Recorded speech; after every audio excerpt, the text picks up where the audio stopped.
Hello, everyone. Welcome to Laser Focus. This is the Deep Dive Pop Culture Podcast from Nerdist. I'm Kyle Anderson. Thank you for listening. Folks, this is a part 2. We did a part 1 of this a few months ago. March. I don't know, when did I become Irish? I don't know why. Wow. But it started out as it was going to be an episode that was going to be the entirety of this. And then we talked for such a long time that we had to split it up into multiple parts. And now we've decided that it's going to be 3. So this is part 2 of 3 of our talk of the XFiles retrospective. It is a favorite show of mine. And my guest, it's the same guest as last time. She is one of the co-founders of headoverfields.com. Is a big Doctor Who fan as well, which is how we met in the first place, and is an enormous X-Files fan. So please welcome back to the show, Sage Young. Hello, Sage. Hello. Thank you for having me back. It's so funny. I have a hard time listening to myself right after I do something, but I was listening to our episode this weekend for the first time because I just wanted to remember what we talked about. And then you had kind of messaged me sort of out of the blue. So I think I sort of manifested that we were going to do part 2. Yeah, you secreted that shit. And I'm super excited to talk about the middle years. Yeah, so Act 2 of the X-Files. If you go back and listen to our part 1, if you missed it, we talked about again, we thought we were going to talk about all of the X-Files, and that was overly ambitious for one episode, given our love of the show. But so we ended up talking about seasons 1 through 4, and just kind of like the origins of our fandom of that. So we won't get into that too much, but take it as read that we love the show. So this time we're going to be talking about as Sage said, the 3 middle seasons. We're going to talk about season 5, the first film, Fight the Future, then season 6 and season 7. And then for our final part, we will talk about 8, 9, the movie that doesn't really count, and then 10 and 11. It is fun to talk about. It's not fun to watch, but it is fun to talk about. Yeah. There's like a few, as with everything X-Files, like even the bad seasons have some good episodes. For sure. And I feel like 9, 10, and 11 are like, that's how maybe that's how we started talking about X-Files in the first place, was actually like when the reboot was on. I think probably something like that. Yeah, doesn't matter. But and how like, what are they doing? But that's next time. So right now we're talking about possibly like some of the best chunks of X-Files. We talked about last time how much we liked season 4, and how like what a banger it is. But season 5, I think, is almost pound for pound like perfect. I want to say, like, we'll go through the episodes, but like I can't really think of all that many that are like not good in season 5. I think that was when they were really at their best. Yeah, 4 and 5 together are the height to me, and actually the movie too. If you want to include that in there, I think we sort of reach the height of the peak of the mythology, and it's always sort of down after the movie. There's a little bit of a little bump up, I would say, in season 8, but it's not. It doesn't come to any satisfying conclusion. Spoiler alert.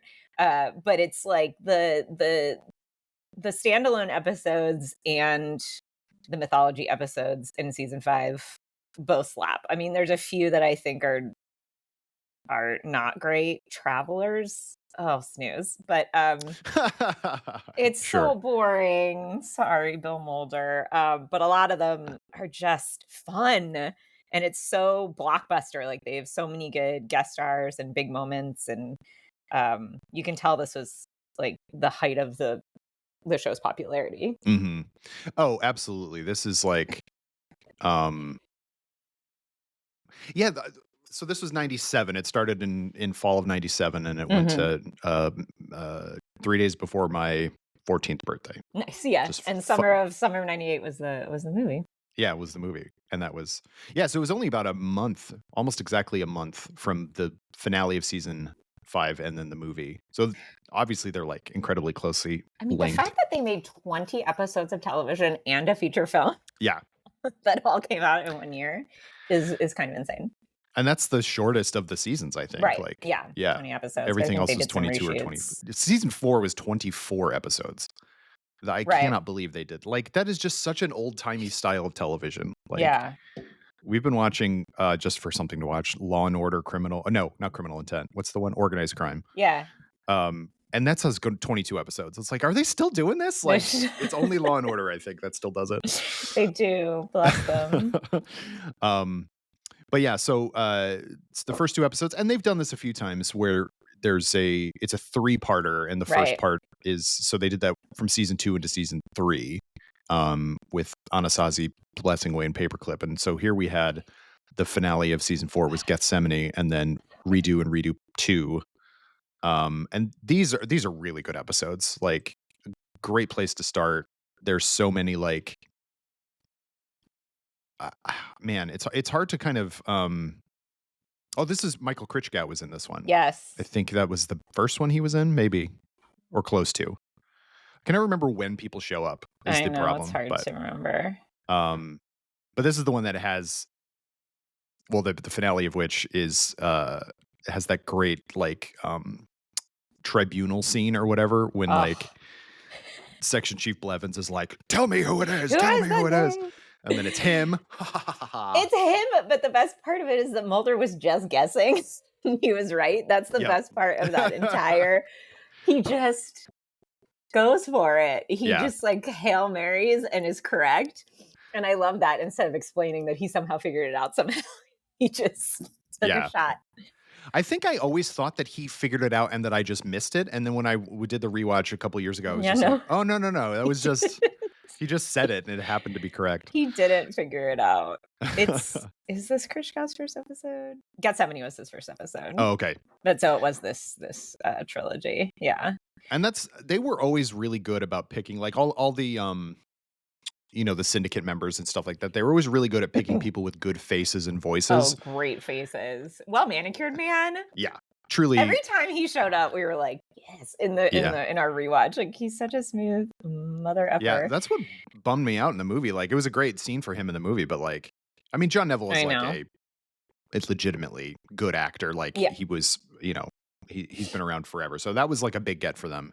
And so making him kind of like the focal point for the movie, I thought was smart. For sure. But when he blows up at the end of the movie, it's like, oh man, bummer. He's my favorite of the guys. He was too good of a guy. Yeah. I also really liked, I guess his name is just First Elder, but he's the guy who just kind of talks like this all the time. Like, he doesn't ever speak above a whisper. I forgot about that guy, First Elder. Yeah. Don S. Williams. Yeah. Oh, yeah, that guy. Yeah. I think this is also, to me, these episodes are the best example of the X-Files melding its character stuff with the mythology and the big moments, because you get everything that's going on with Blevins and, Mulder faking his own death, killing a guy and faking his own death. And then that's all juxtaposed with Scully possibly dying. Right. And you get these like little, I mean, the show is great at a hospital scene. Oh, yeah. Great at a hospital bed scene. But really, I mean, you can't get the peak of that forever is like Mulder coming to cry at her bedside when she's asleep. Yeah. I was like, this is the stuff I live for. Yeah. And good Margaret Scully stuff. Yeah. Love Margaret. Love when she's around. And it just is really, it like illuminates their characters in a way that you don't feel like overwhelmed by the amount of plot, because you have these quieter moments. And there is a lot of plot in these. There's a lot of three plot. episodes. Yeah, this is like, I think the initial plan, because nobody ever expects their show to go for very long. Like, no. I think it's a fool who plans for like a 12 season arc or something like that.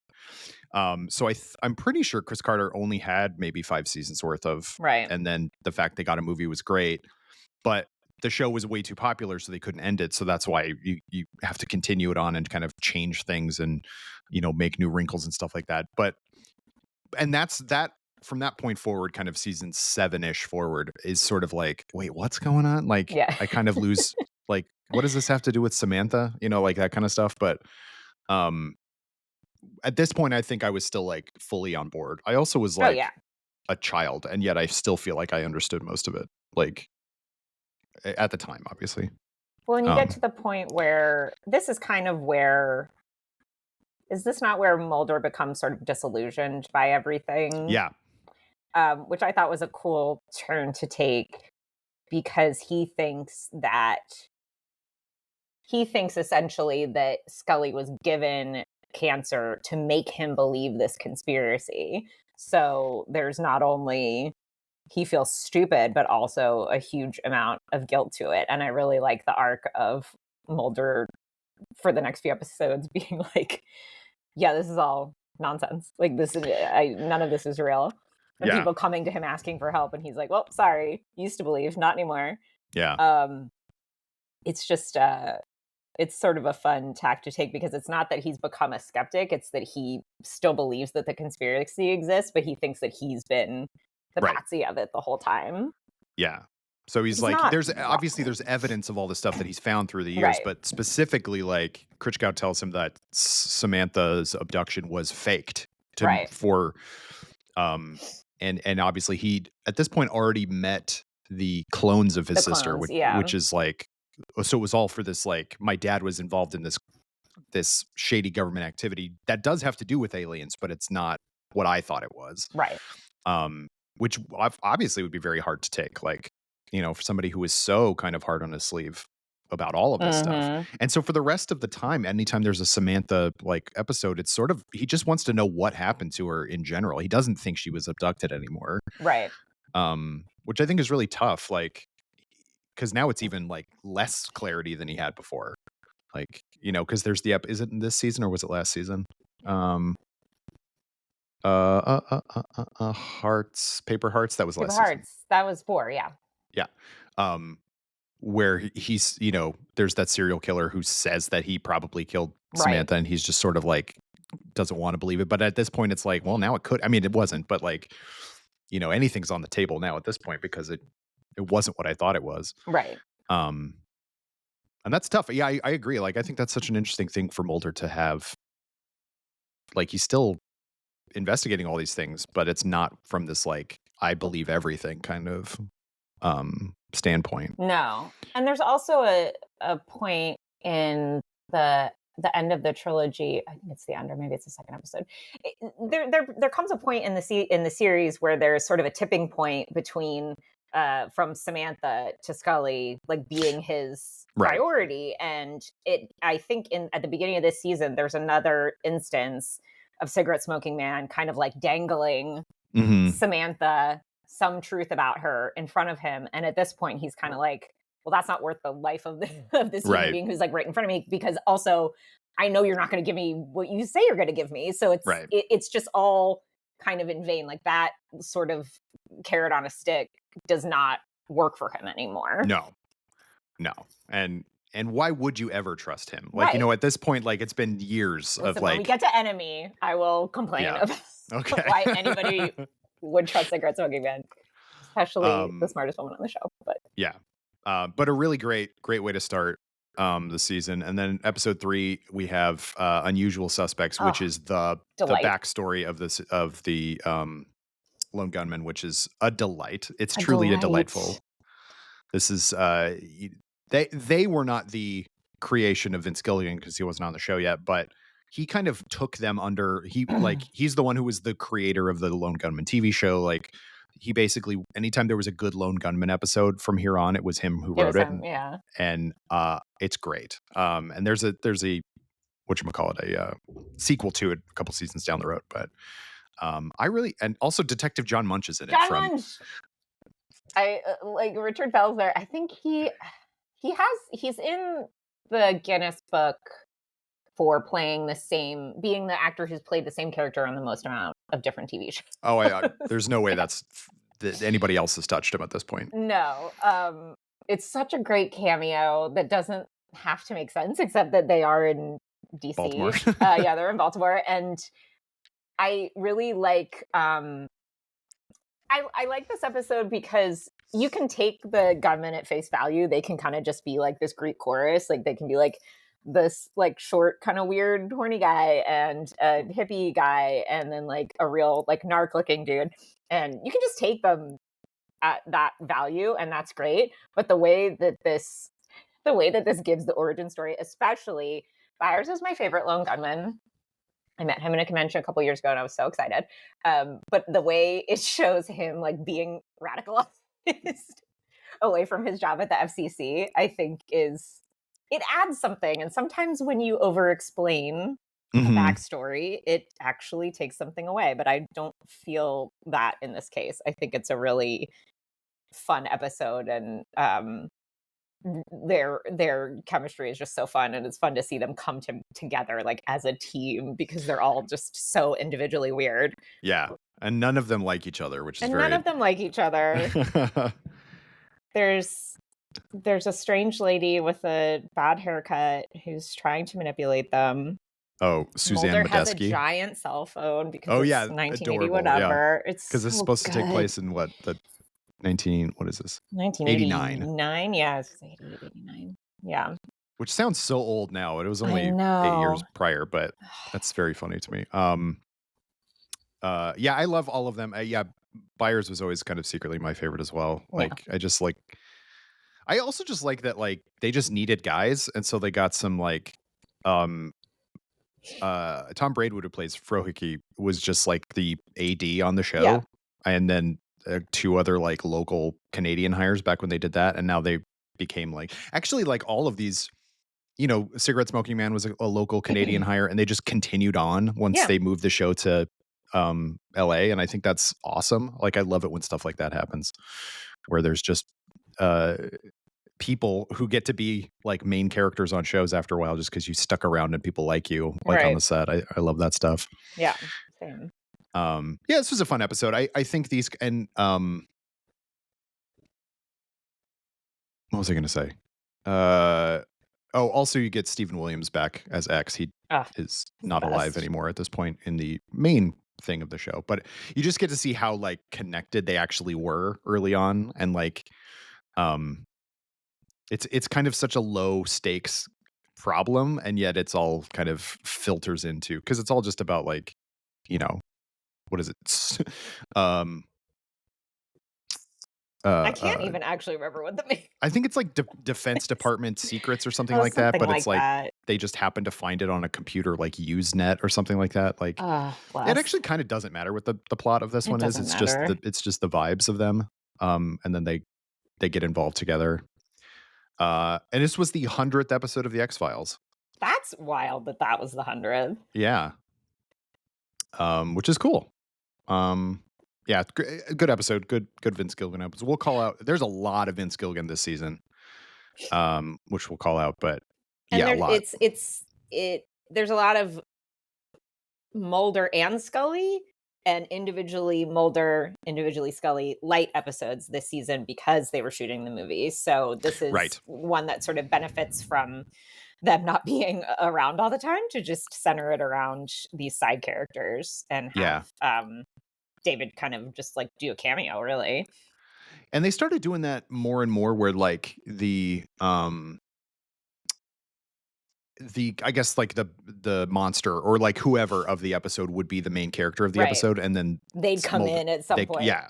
Like kind of like Poker Face style, where you get like 20 minutes of the episode and be like, oh, there's Charlie. Yeah. Yeah. Where like Mulder's sort of the antagonist of the episode, technically, if you're following along. I thought that was really smart, a good way to do it. And also just like at this point you've seen the way Mulder and Scully operate so much that it's sort of like, that's why I always like, have to see them like get the case, go to the thing.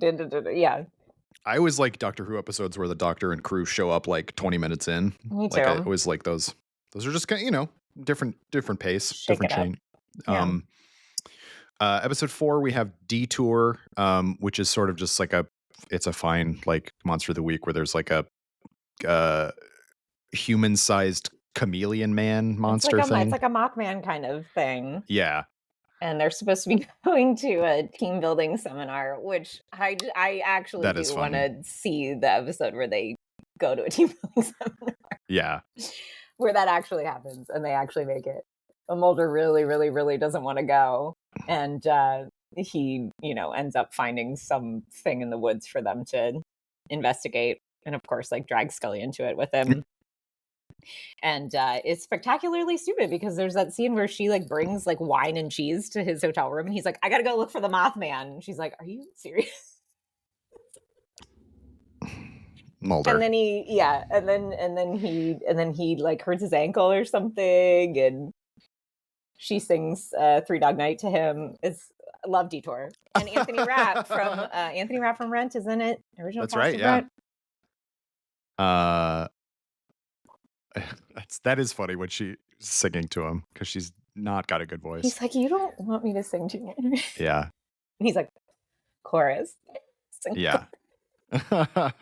It's such a good, like, funny domestic moment with them. I always like, it's that what's the episode in season 3 when they're on, it's the one with the sort of sea monster thing, and they're on the rock, and it turns out to be like a giant alligator. Oh, Quagmire? Yeah. Quagmire, yes. Yeah. Like where they're stuck somewhere and they have a conversation about something totally random, where it's in Quagmire, it's just like Mulder talking about how he always wanted to have a peg leg, which is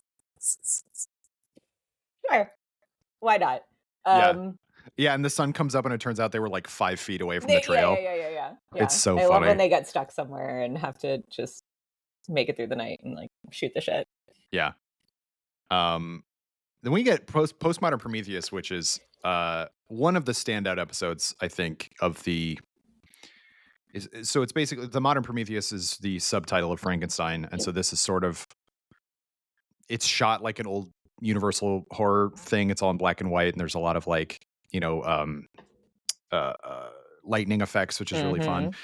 But it's all sort of about this town that believes in the Great Mutado, and it turns out it's just a guy who has, I don't even know what like elephantitis, I guess, something like that. Yeah, like, something like that. He just has like a facial difference. Yeah, sort of like the Elephant Man type of thing. And and the Elephant Man actually like is a good like visual touchstone for it. The David Lynch movie, which I didn't. The score too, yeah. It's very like carnival-y. Yeah. Exactly the same. I think it's a really good episode, and it's very, I won't say silly, but it's also like very sweet at the same time. And he's the character, the Great Mutado is the only character name, but he's played by Chris Owens, who would come back later on to play Spender. And multiple people. Yeah, that's Spender, true. Yeah. Young Cigarette Smoking Man. Yeah. Everybody just liked him. Yeah.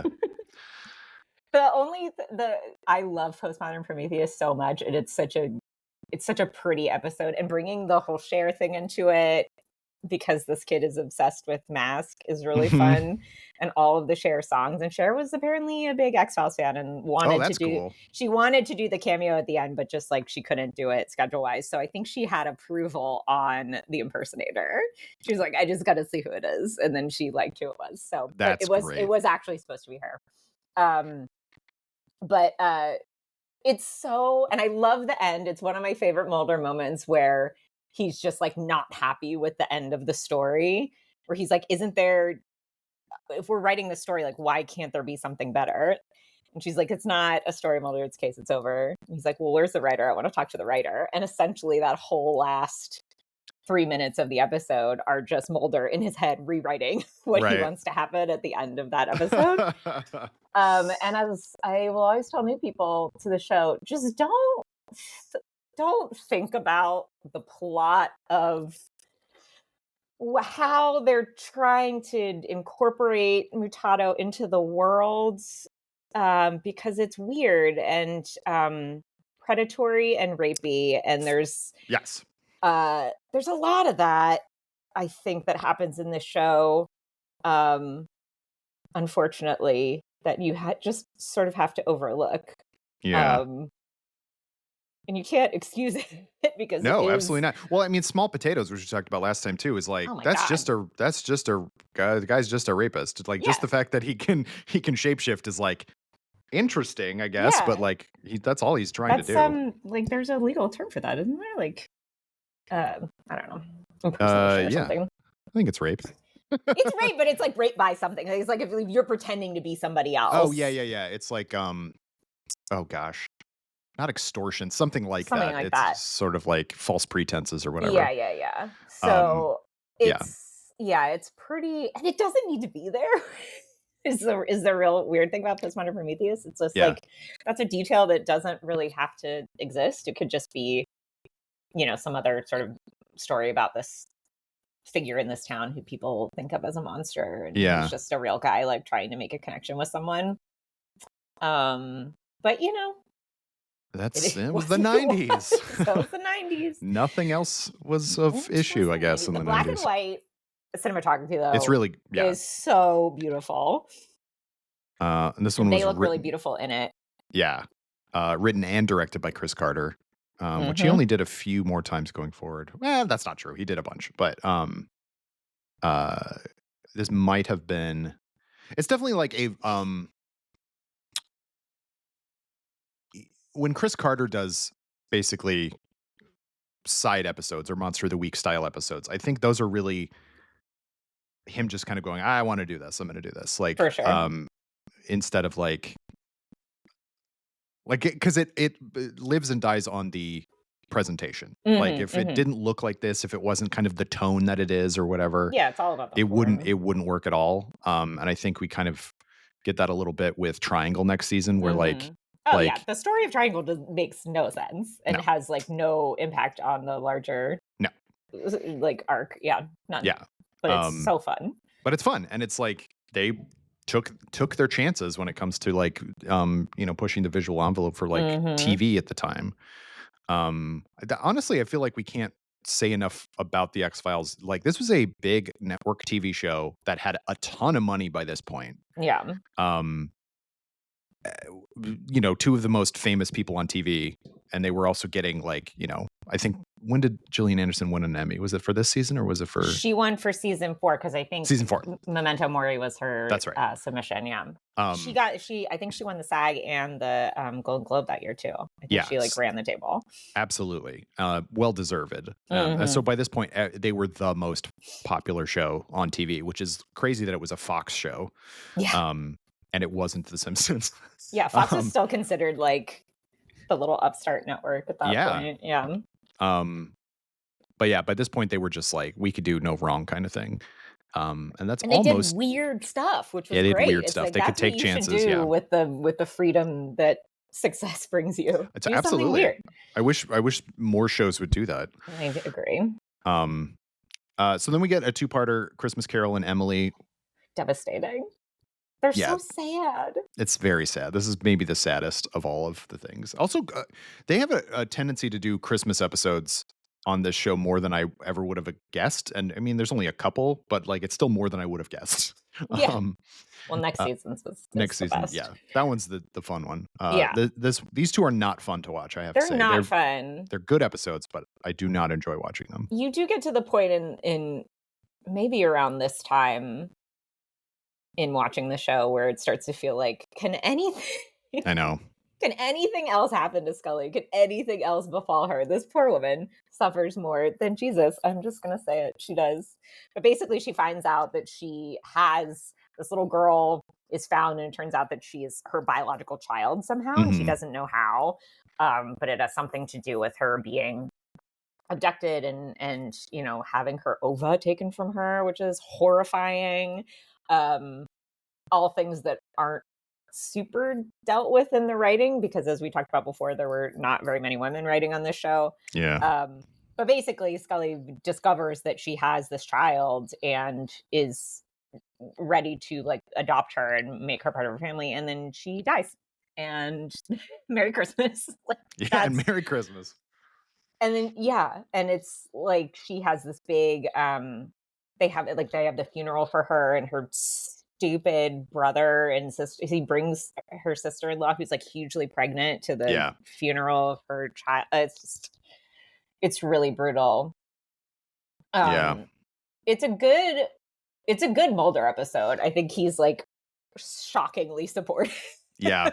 Because sometimes he can be so sort of like off in his own world, and I think he really like knows how much this means to her and how devastating it is.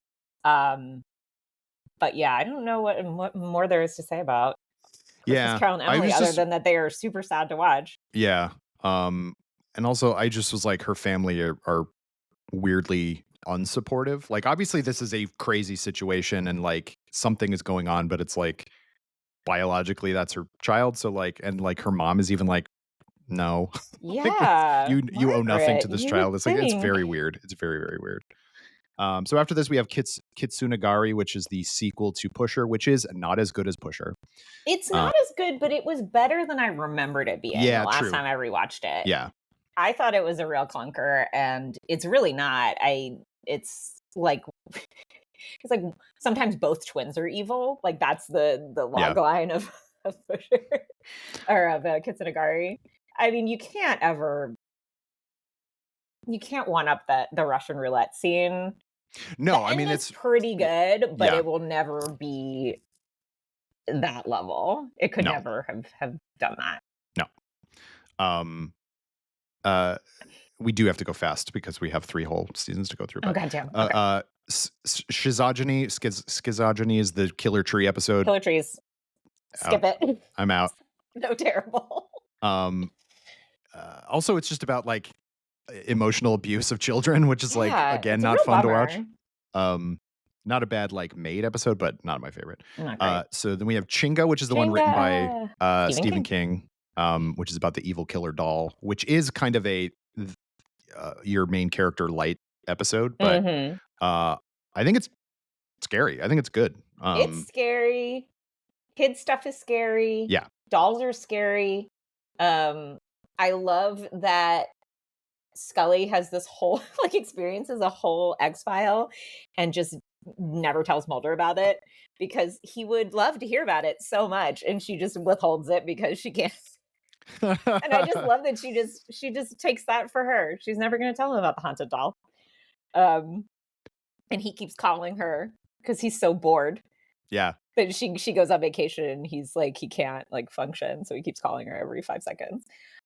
There's some really good guest performances in this. It's the Stephen King aspect of it is really fun. And I think that if anyone has ever seen it, you can find online like his original script that he turned in for this.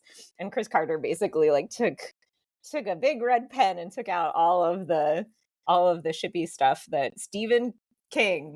Stephen King wrote in his original script, and he was like, "Nope, we're not doing that." So hey, you ask a fan to write an episode, even somebody as good as Stephen King is going to do that. You're editing Stephen King. Well, and see, he can edit Stephen King, but he couldn't edit David and Julian. No, that's true. That was in their contract. Yeah. They were like, God damn it. We're going to make this happen ourselves. Kill Switch, I don't like. I don't like any. There's only a few of them, but I don't like any of the let's go into a computer which is something that Chris Carter clearly had interest in because he made that whole show Harsh Realm, which didn't last very long. But I for whatever reason, I just don't like any of the episodes about like living AI games. I'm like, I don't care. I don't care about this at all. The cyberpunk stuff is sort of, I don't know. Yeah. And it was written by William Gibson. That's another like big guest writer. They got like he's huge guest writer. He's the cyberpunk guy, and I just don't care. And then we get Bad Blood, which is maybe the best episode of the season. Ever. My favorite episode of the show. Yeah, I think, it was the one that was voted number 1. I remember in that we talked about last time, like you tape it off of FX, like the fan vote. The Thanksgiving marathon. Yeah. And this is about vampires, kind of. It's more about how Mulder and Scully see things differently because it's kind of like whatchamacallit, Rashomon, where like they each give their own side of the story, and like Luke Wilson's in it and he's super handsome in Scully's side of things and super like doofusy in Mulder's side of things. Big buck teeth and the crazy accent in Mulder's Sheriff version. Lucius Harwell. It's so good.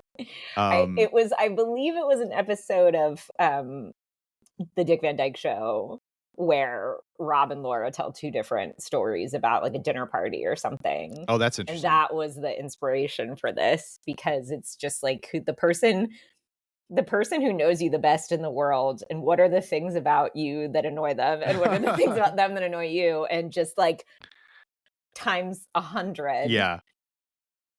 I love that episode, and they're both so good in it. They're both so extremely funny. It's so big with the comedy that, it's like, it's kind of shocking that it works, but they're so committed to it that it really does. And that the story itself is kind of fun. It's like, this is not one where you're like, oh, the X-File is sort of to the side and not as important as the form of it. It's a really fun X-File. And the characters are really fun. Ronnie Strickland with the from the cold open when he kills this kid with a stake, and he's like, look at his vampire teeth, and he pulls them out, and they're just fake. And Mulder says, "Oh, and it goes into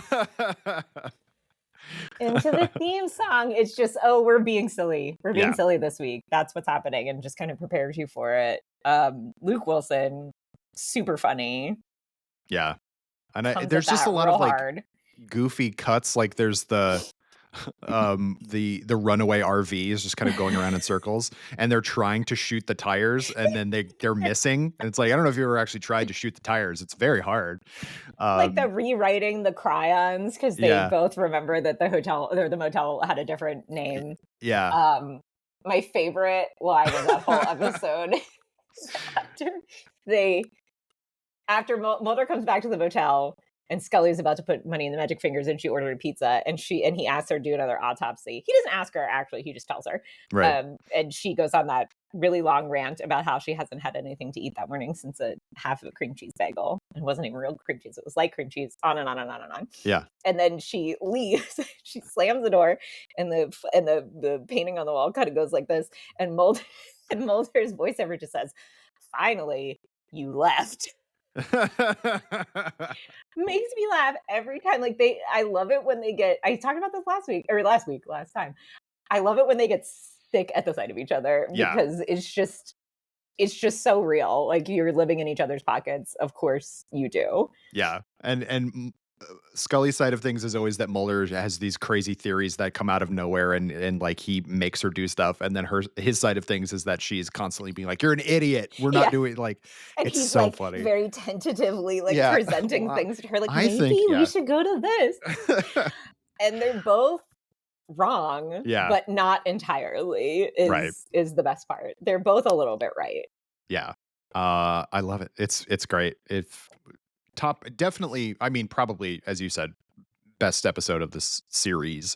But if you're doing like a Monster of the Week, like kind of watch, like you have to watch this one. Like definitely. And it's watching Julian's the X-Files favorite. Only for the Monster of the Week would be an interesting thing. Like if we just completely cut out the other stuff. Especially because the next two episodes, the Patient X and the Red and the Black, are maybe some of my very favorite. Because this is mythology episodes. These are the ones that bring together the Black Oil and the Bounty Hunter and the Shapeshift. Like all of them together, I think is really cool. They're the big Cassandra Spencer episodes. Yes. And Marita Covarrubias. This is like toward the end. This might even be her last. Great name. Yeah. Yeah, this is like close to the end of her time on the show. Like she came back a few times after this, but she was never quite the like presence that either Deep Throat or X were. But I do like every time she showed up. It was sort of just like, she's like, I can't be fully on board with you. I actually have a job that I need to continue to. They also have Marita, so at some point she can be like, wait, you're telling me the Syndicate is the patriarchy? And you're like, yes, of course it is. Did you notice they're all old white men? Yeah. I mean, yeah. But these are great. Krychak is great. That scene on the mountain, or that scene on the bridge where all those people, all those abductees meet, and and this is where Mulder is really like, I don't want any part of this, and Cassandra Spencer wants him to listen to her so much, and he just has no time for it.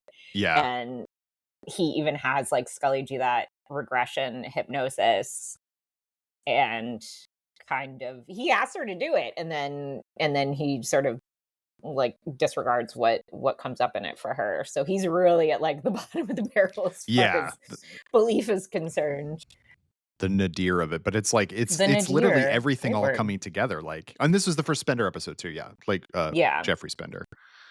I guess I had forgotten it was the same season. It was only a few episodes later from Postmodern Prometheus. Good for Chris Owens. He was in a lot of stuff this season. Yeah. Seems like nice not guy. a character I really like, but I do like how he's played. Does that make sense?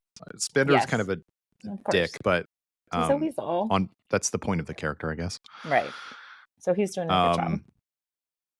But I love the look of the bounty hunters melting their faces so that the Yeah. oil can't get in. It's such a like a creepy like it's like this is the way we're going to fight against it is we're gonna like make it so that they can't And enter our orifices and stuff. Krychek running some business where he's literally stitching people's Yeah. face holes together to save them from the black oil. Oh, it's so disgusting. It's so disgusting. I love the Yeah. black oil. I think that's like visually one of the coolest things they've ever done on the I show. mean, yeah, the oil like floating through their eye is like that It's was something they hit on creepy. early And on, and it's it's something that could look good in yeah, that era of like what you were able to do in production on TV. It never looks silly to me. I think no, it always looks pretty cool and real. yeah. Um, and you know, as much as I love these episodes, they do kind of set the tone for all mythology going forward, and it's for better or worse. I think Right. Yeah, it just becomes sort 100%. of everybody has to come together. As you said, Travelers is the one after this, which is the one that introduces early X-Files stuff. This is another one that was like, we need to have some X-Files where Mulder and Scully aren't really in it. Right. They got Darren McGavin, of course, to be Arthur Dales. And then it's a story of young Arthur Dales, and it's like, I don't know, it's just about like parasite things. I don't know if you've ever seen that Cronenberg movie Shivers. No. I think it's like his first like horror movie, but it's basically about there's a weird parasite in well, of course it's Cronenberg, so it's a sex parasite, but Naturally. that in like a high rise apartment building, and so like it like passes from person to person, and they become Oh, like creepy. sex zombies. It's Of course. yeah, again, it's Cronenberg. That's great. But visually, that's what it is. It's like a thing coming out of somebody's mouth and going into somebody else's mouth, but it's not a particularly good episode. Travelers, I just had to go back and look at my notes on this. It's a boring episode. Nothing really happens. But This is what I would classify as a brown episode. Yeah. Everything's brown in it for some reason. It's all brown. There's nothing that illuminating about Mulder's father. Like we already know he's kind of sketchy. And there are way better Arthur Dales episodes. But there's a suggestion that in 1990, when Mulder is a part of the story before they go back to the flashback part of it, where I forget who's telling him this. Maybe it's Arthur Dales. They're explaining to him like what the HUAC committee was and who the Rosenbergs were, and I'm like, there is no way Fox William Mulder didn't know who the Rosenbergs were until 1990. They say at some point in the series that his first word was JFK. Yeah. You expect me to believe this? Yeah. I understand that they needed the audience to know what those things were. Sure. Have him explain it. I mean, Yeah. also 1990, I mean, yeah, he's a federal employee. There's no way he doesn't know what HUAC is. It's so nuts. Yeah. Yeah. Anyway, like yeah. really bold to suggest that. Yeah. This was always one that I skipped. Like not skipped, but if it was on like FX, I'd be like, well, I'm not watching tonight. That's no fun. Next one is Mind's Eye starring Lily Taylor. She's great. I think she should be a bigger star than she is, but I don't know if she I think she's too kind of like niche of, I don't know. That's not for me to say, but I know she's the mom. If you don't know who that is, she's the mom in the first Conjuring movie. She's very good in that too, but she plays a blind woman who can see images in some way, literally mind's eye stuff. And if not for her, I think this would not be an interesting episode. I think her performance kind of like sells everything about it. She's so good, and I know that I had to look this up when we were rewatching because she was nominated for guest actor for this season. As well she should have been. As was I don't remember her real name, Cassandra Spencer, and they both lost to Cloris Leachman, who was in a Touched by Angels spinoff, which was not a thing that I remembered actually happened. Oh boy! But both of them lost. But I think Lily Taylor is so good, and I love her. Her and David's chemistry is so good because he really wants to help her, and she just has no interest in it. And she's so good at playing that kind of like stubbornness, where you sort of want to shake her, but also you kind of get it. Yeah. She just is such like she's so clear in what she wants to do and doesn't want to do that just the fact that he believes her doesn't sway her at all. Like she's like, yeah, great. But I don't really want to look into this at all, and I don't want to know anything about it. Um, yeah, it really is like all about her performance for sure. Yeah. Um, and next is All Souls, which is one that I always think is like when I see the title, I'm like, oh, this has to be like a mythology episode, and it is not. It is It just is it's not. just a religion episode.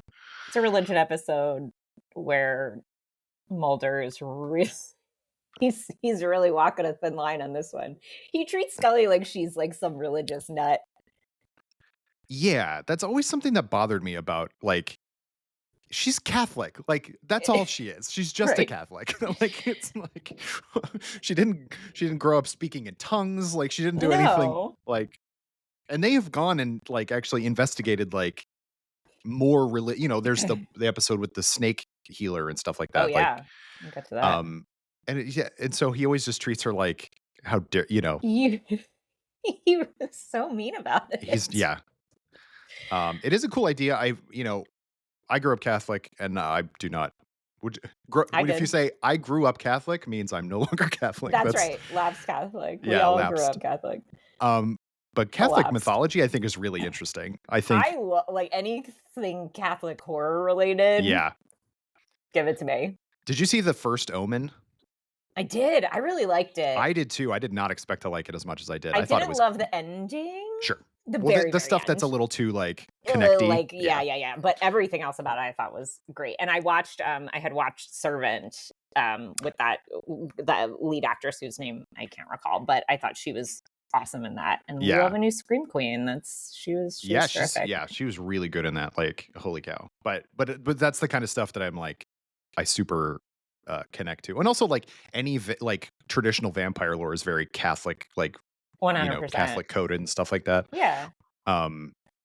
Which is if you really get it, if you really start thinking about it, it's like what would he care? What would this vampire care about this consecrated ground or whatever? Like it gets very like whatever.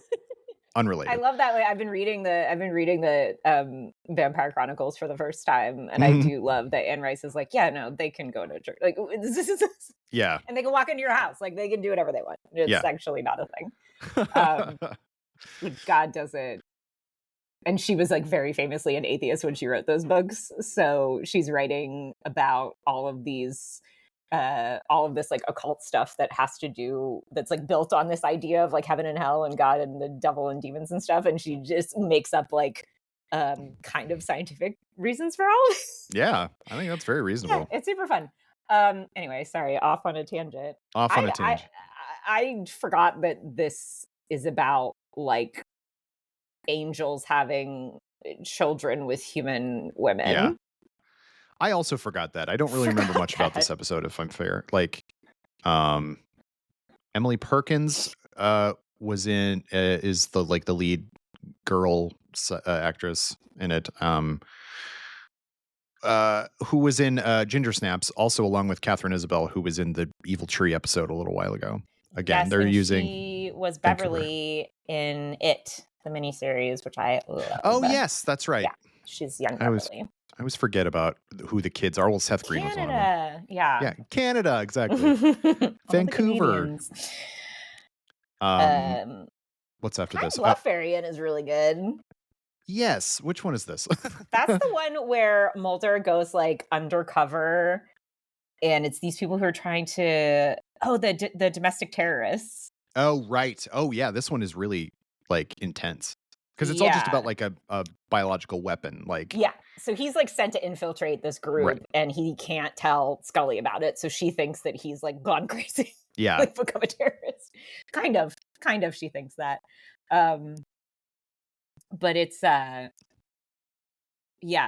is a really good just like FBI one. Like there's a little more involvement from the Bureau at large and other people, other law enforcement, in a way that feels very XFiles to me. And it has that really episode too. That really great ending on a bus, I think, right? Is that this one? I can't remember now. Doesn't matter. I don't remember anyway, but it's a good episode. I think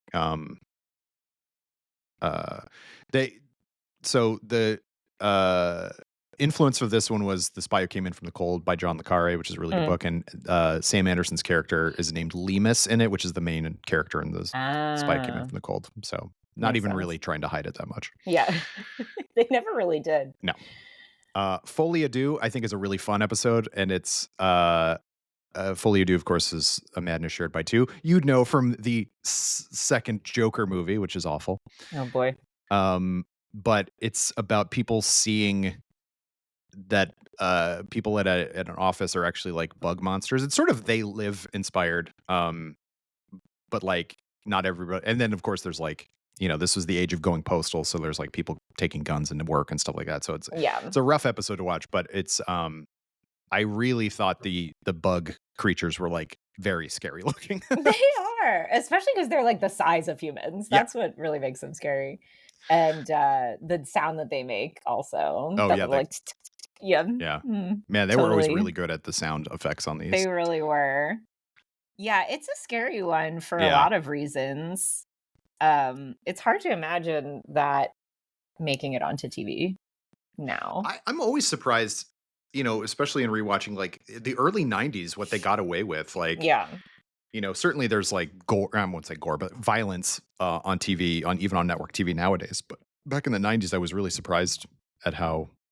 I remember watching Hannibal, the first season of Hannibal, which was on NBC, and just like, how are they getting away with this? This is so bloody. Like, it was so pretty though. Yeah, that's how. It's a very good show.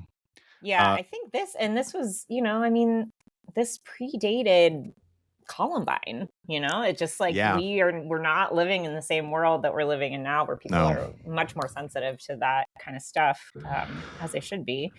But yeah, it feels like you feel totally taken out of time. Yeah. So then we have the end, which is the finale of season 5. The premiere of season 6 is called The Beginning, and then in between there's the movie.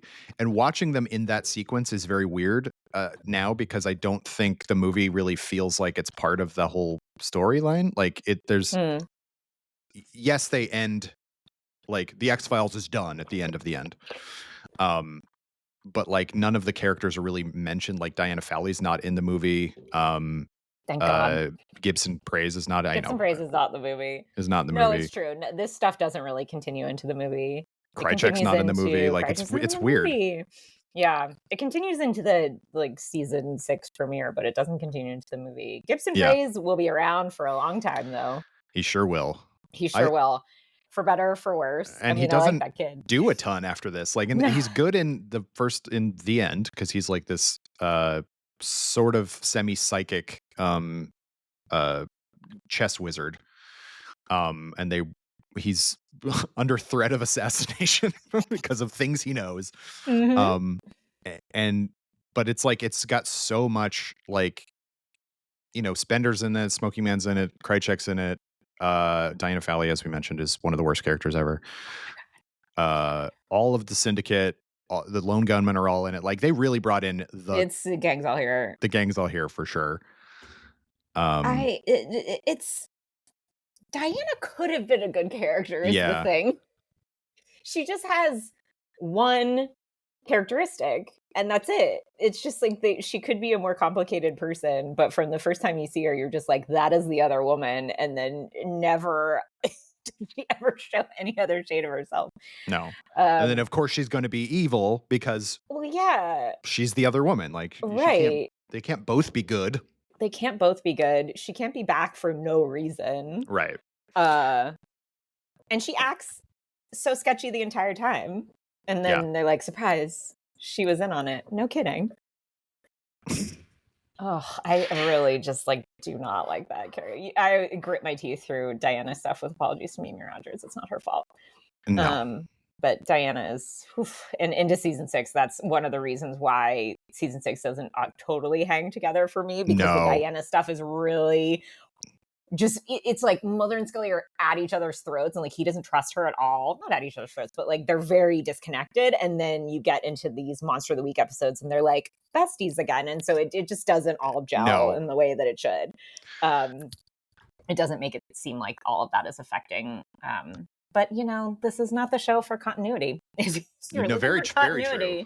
Because there's not even continuity. But so the movie, I think, if the show had ended with the movie, it wouldn't have been like wholly satisfying, but I think it would have been satisfying enough. Like, there's a spaceship. We see a spaceship. There are Right. actual aliens. Like all these things that we thought were like just kind of behind the scenes or whatever. Like, this is as close to an explanation of the black goo as possible. Um, and it's just, I think it's a fun, like, conspiracy thriller type movie. It is annoying, like, and they knew what they were doing. Like the moment that Mulder and Scully almost kiss and then she gets stung by a bee, it's the worst. So good. but it's yeah, obviously it's great. But Being seeing it in the 15 theater, and sitting yeah, next to my best friend and watching that in movie theaters, and we just shrieked. I mean, yeah, there was just screaming. just a theater full of people in suburban Colorado where I saw it, just going, oh, like. Oh, so close. It has some Uh, really good Mulder scenes lines where he's like, "It could be a giant Jiffy Pop popper," which is one of my about the bee, whatever those things are, like the crops that they are doing. they look great. They look Everybody great. looks great. The beginning with the I get we've transitioned into the movie. Obviously, I don't Yes. know that we've ever fully said that, but we were doing that. The opening in the office building where there has been a bomb threat Yep. is so great. Yeah. Just put them on put Mulder and Scully in flak jackets. Half your work is done. Yeah. Half With the your work is the done. FBI windbreakers. Yeah, windbreakers. And they're like, yeah. And when he does the know what when I get nervous, I make this face. And she's like, that's the face. That's the face you're making. I love this movie. I think it's great. Yeah. I don't know how I would feel about it if I had never seen the show and I just went into it cold, but as a fan of the show, it's pretty perfect to me. And I just have the nostalgia of that experience of seeing it, looking forward to it, and seeing it in theaters, and how exciting that was at the time. Yeah. And just being so excited when like the lone gunmen show up for 5 seconds in the movie. And it's like they're on a movie screen. Like it's crazy. That was like, I love stuff like that. As we talked about last time, like this was kind of my first big like TV fandom, and it was just, it felt so gratifying to kind of be on the, I won't say the ground floor, but like right at its peak. It felt really cool. It kind of not dissimilar to how it felt in 2013 with being a Doctor Who fan, where it was just like it was everywhere. Everything was happening. Like and there were billboards here in LA for Doctor Who, which I was just like, what? Wild. Like, yeah. It was so strange. And that's kind of how I felt. Like obviously the XFiles was and is a much bigger show, like in general, but I guess in America, I should say. But yeah, I think the movie is great. I think Terry O'Quinn in that first sequence is really excellent. So good. And how he just kind of sits and lets the bomb explode in his face because he knows that that's what needs to happen. Like, oh, it's very chilling. Yeah. As we said, well manicured man John Neville's super good in it. Martin Landau. Martin Landau as what is his name? Kurzweil. Yeah. And Dr. Melvin Kurzweil. Blythe Danner also. Blythe Danner, of course, yes. But these people were important at the time. The kid from Fast and Furious Tokyo Drift. Oh yeah, Lucas Black as a little Sling Blade Kid. Yeah, Sling Blade Kid. Yeah. Yeah, and an uncredited Glenn Heady. Oh yeah, I forgot she was the bartender. Headley. Because she and David Duchovny dated for a brief period of time. So many of his ex-girlfriends are in the show. Question. Yeah. Nobody knows. That's neither here nor there. For us to decide. But yes, that I like her little cameo. Yeah. No, yeah, it's a good movie. I think it's maybe the best. Well, I mean, I haven't seen every single one ever, but like spin-off movies from TV shows, like if you are a fan of the show, it's great. It heightens everything. They actually like use the budget properly and all this stuff. The whole sequence when they're in like the frozen spaceship and he's trying to save Scully and stuff like that. It's incredible. And it just looks so gross. And like, I love, it starts in caveman times. With like, I just think it's awesome. Like what a good movie. And then we go right back to season 6 with the end, and it's all just kind of, I remember all this stuff. Remember all this, like as though that never happened. Like Right. here we go back. Um, so season 6, my big problem with season 6 is as follows. Um, this is when they were like, well, now we have to try to stretch Right. because we have a lot to do. And so, like you said, Fowley and Spender become like the people in charge of the X-Files, which is like, you don't want to watch that. No. Also, Kirsch is like one of my least favorite characters on television. A.D. Kirsch, like, is just an a-hole. Like, I just don't enjoy, like, which is, again, no shade to James Pickens Jr., who does a great job, but man. He's just like a nasty bureaucrat and not a fun antagonist. Of course he's involved. You know what I mean? Like, of course he's whatever. It's fine. But that's sort of, but then this season, as we kind of, you and I talked about a little bit before we recorded, like, this is where the Monster of the Week stuff or the kind of standalone episodes really started to take over. Because they didn't have that, I think, didn't really have that much mythology left to tell. So there's like 7 episodes of standalone before we get back to anything to do with the mythology, which is very wild to me. But Drive is the first one, this was like a Super Bowl or something like that. I remember like it being a huge deal. This episode, it was a big for some deal. reason. I don't It wasn't know a Super Bowl why. episode, but yeah, it was huge.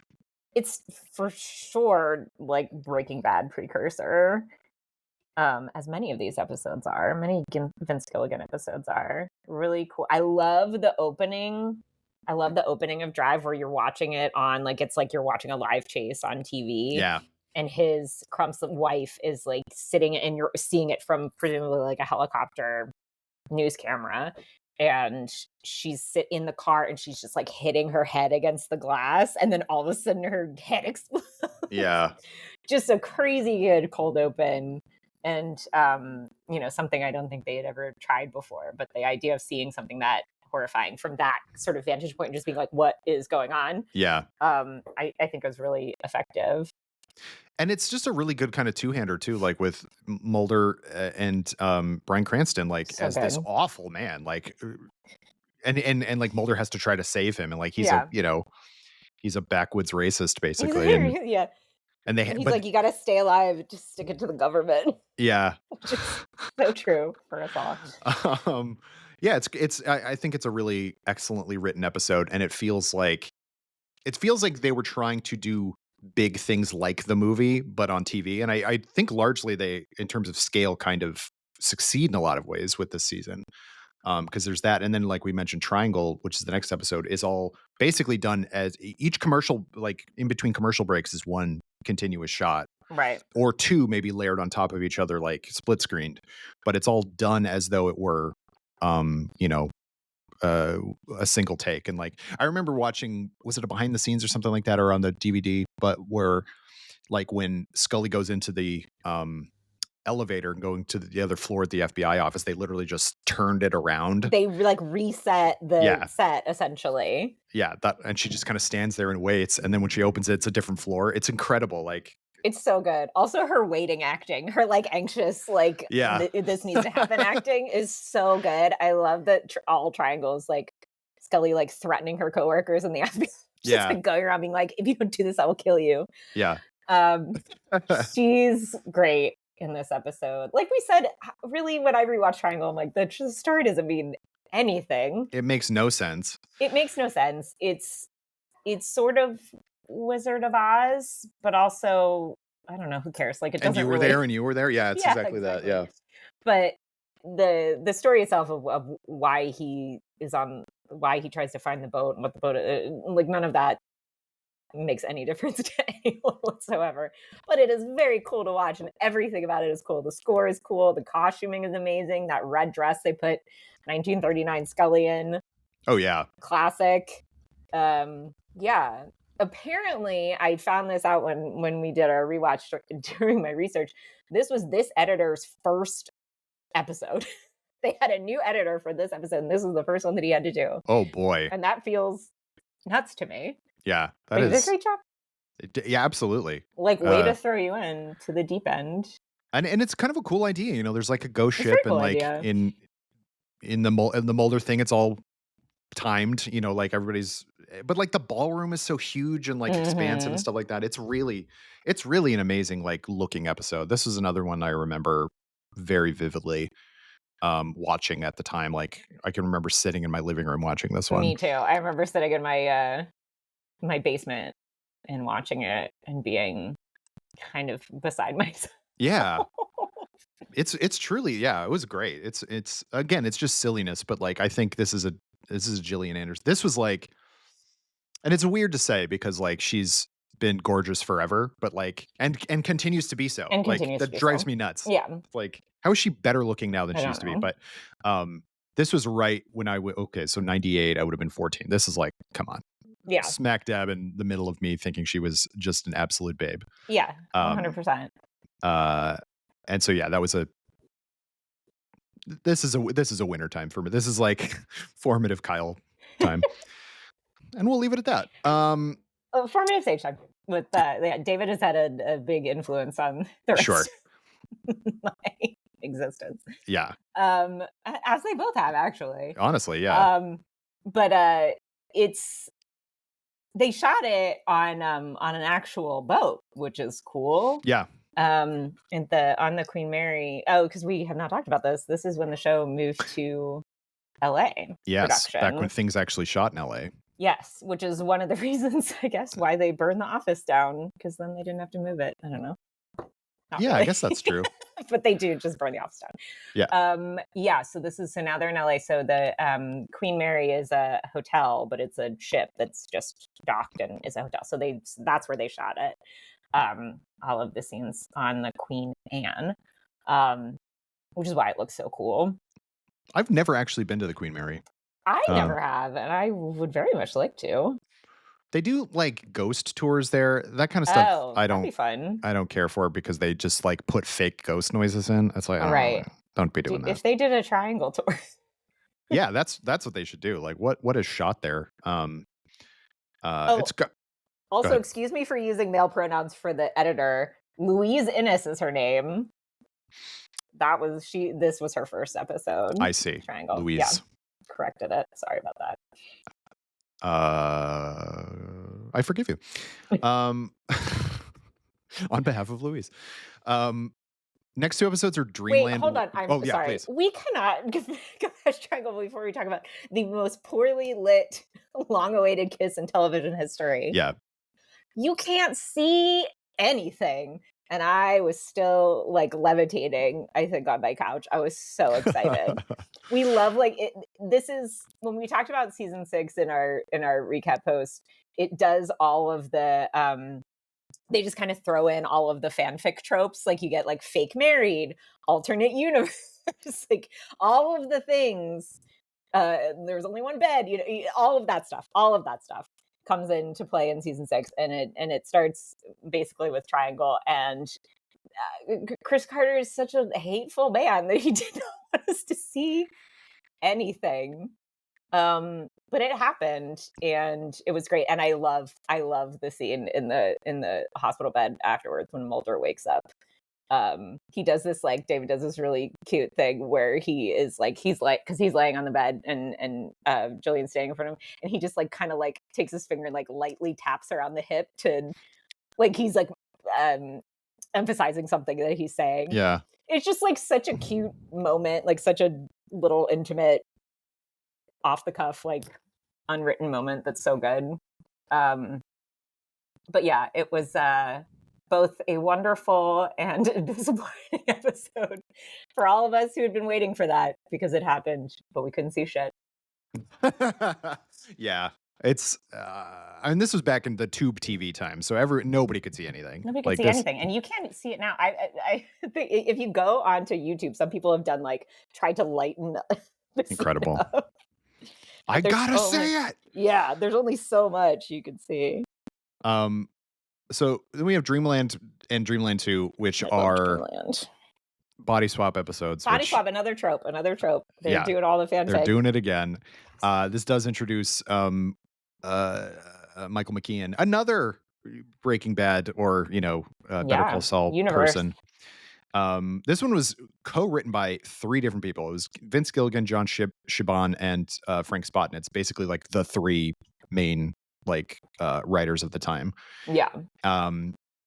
Who co-wrote a bunch of things actually in this kind of period of time, like in some permutation or other. That there would be a lot of that. But there was a lot of like the 2 actors like on either side of a mirror, and it was just like the Marx Marx Brothers. Brothers gag. Yeah. So good. Michael McKean is Morris Fletcher, who is the CIA guy who knows all the secrets and thinks it's all boring. I think that's so funny. He's just like, yeah, Area 51's real. I work here. It's fine. He's it's just such a jerk that he can't even like find it in himself to think that that's interesting. And he's horrible to his wife. His children hate him, and he's just such a terrible guy. And I love this about Small Potatoes too. I love the episodes where I love that there's multiple versions of this, where there is another man who becomes Fox Mulder essentially, and is like, man, it must be great to be this like young, handsome guy. And then they're like, why are you a complete loser and a total weirdo? Like they're so disappointed by his actual life. I love, because this, like, unlike Small Potatoes, like Morris Fletcher actually spends a good amount of time as Fox Mulder, like and goes to his apartment and is like, where do I sleep? Like then he opens the bedroom, which has just been there the whole time, and he's never gone in. He just sleeps on the couch the whole time. I thought that was so funny. Why Mulder ends up with a waterbed. Yeah. Because Morris Fletcher got him a waterbed and put mirrors on the ceiling. Ugh. Oh, sidebar. Did you ever have a waterbed as a kid? No, but my neighbor did, and I would get so excited to have like sleepovers at her house. I thought that was like the coolest thing. In the 80s, that was kind of the coolest thing. Yeah, so my parents had a waterbed as long as I remember. And then when we got to a certain, I don't remember how old we were, but then both my brother and I got waterbeds also. Ooh. And I am so happy that I don't sleep on a waterbed anymore. I can't imagine that. They're so gross. I can't even sleep on like a soft mattress. Oh, and think about all the molds and stuff that must be in there. Oh man, when you like, because over time you have to like refill it basically, because like, and you have to put a specific like chemical in it so it doesn't get all like moldy and stuff. Gross. Yeah, it's disgusting. And there's a heater on it, because if you sleep on like sometimes we'd have a power outage, and that means that the heater would go off and it'd be freezing cold because you're sleeping on cold water basically.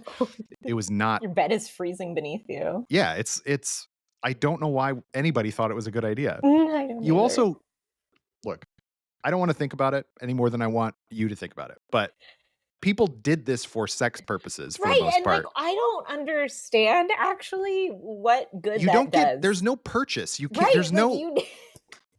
There's no leverage on a waterbed. I don't understand why people thought it was a good idea. Off. Yeah, he was trying to like take advantage of Mulder's like exterior. Yeah.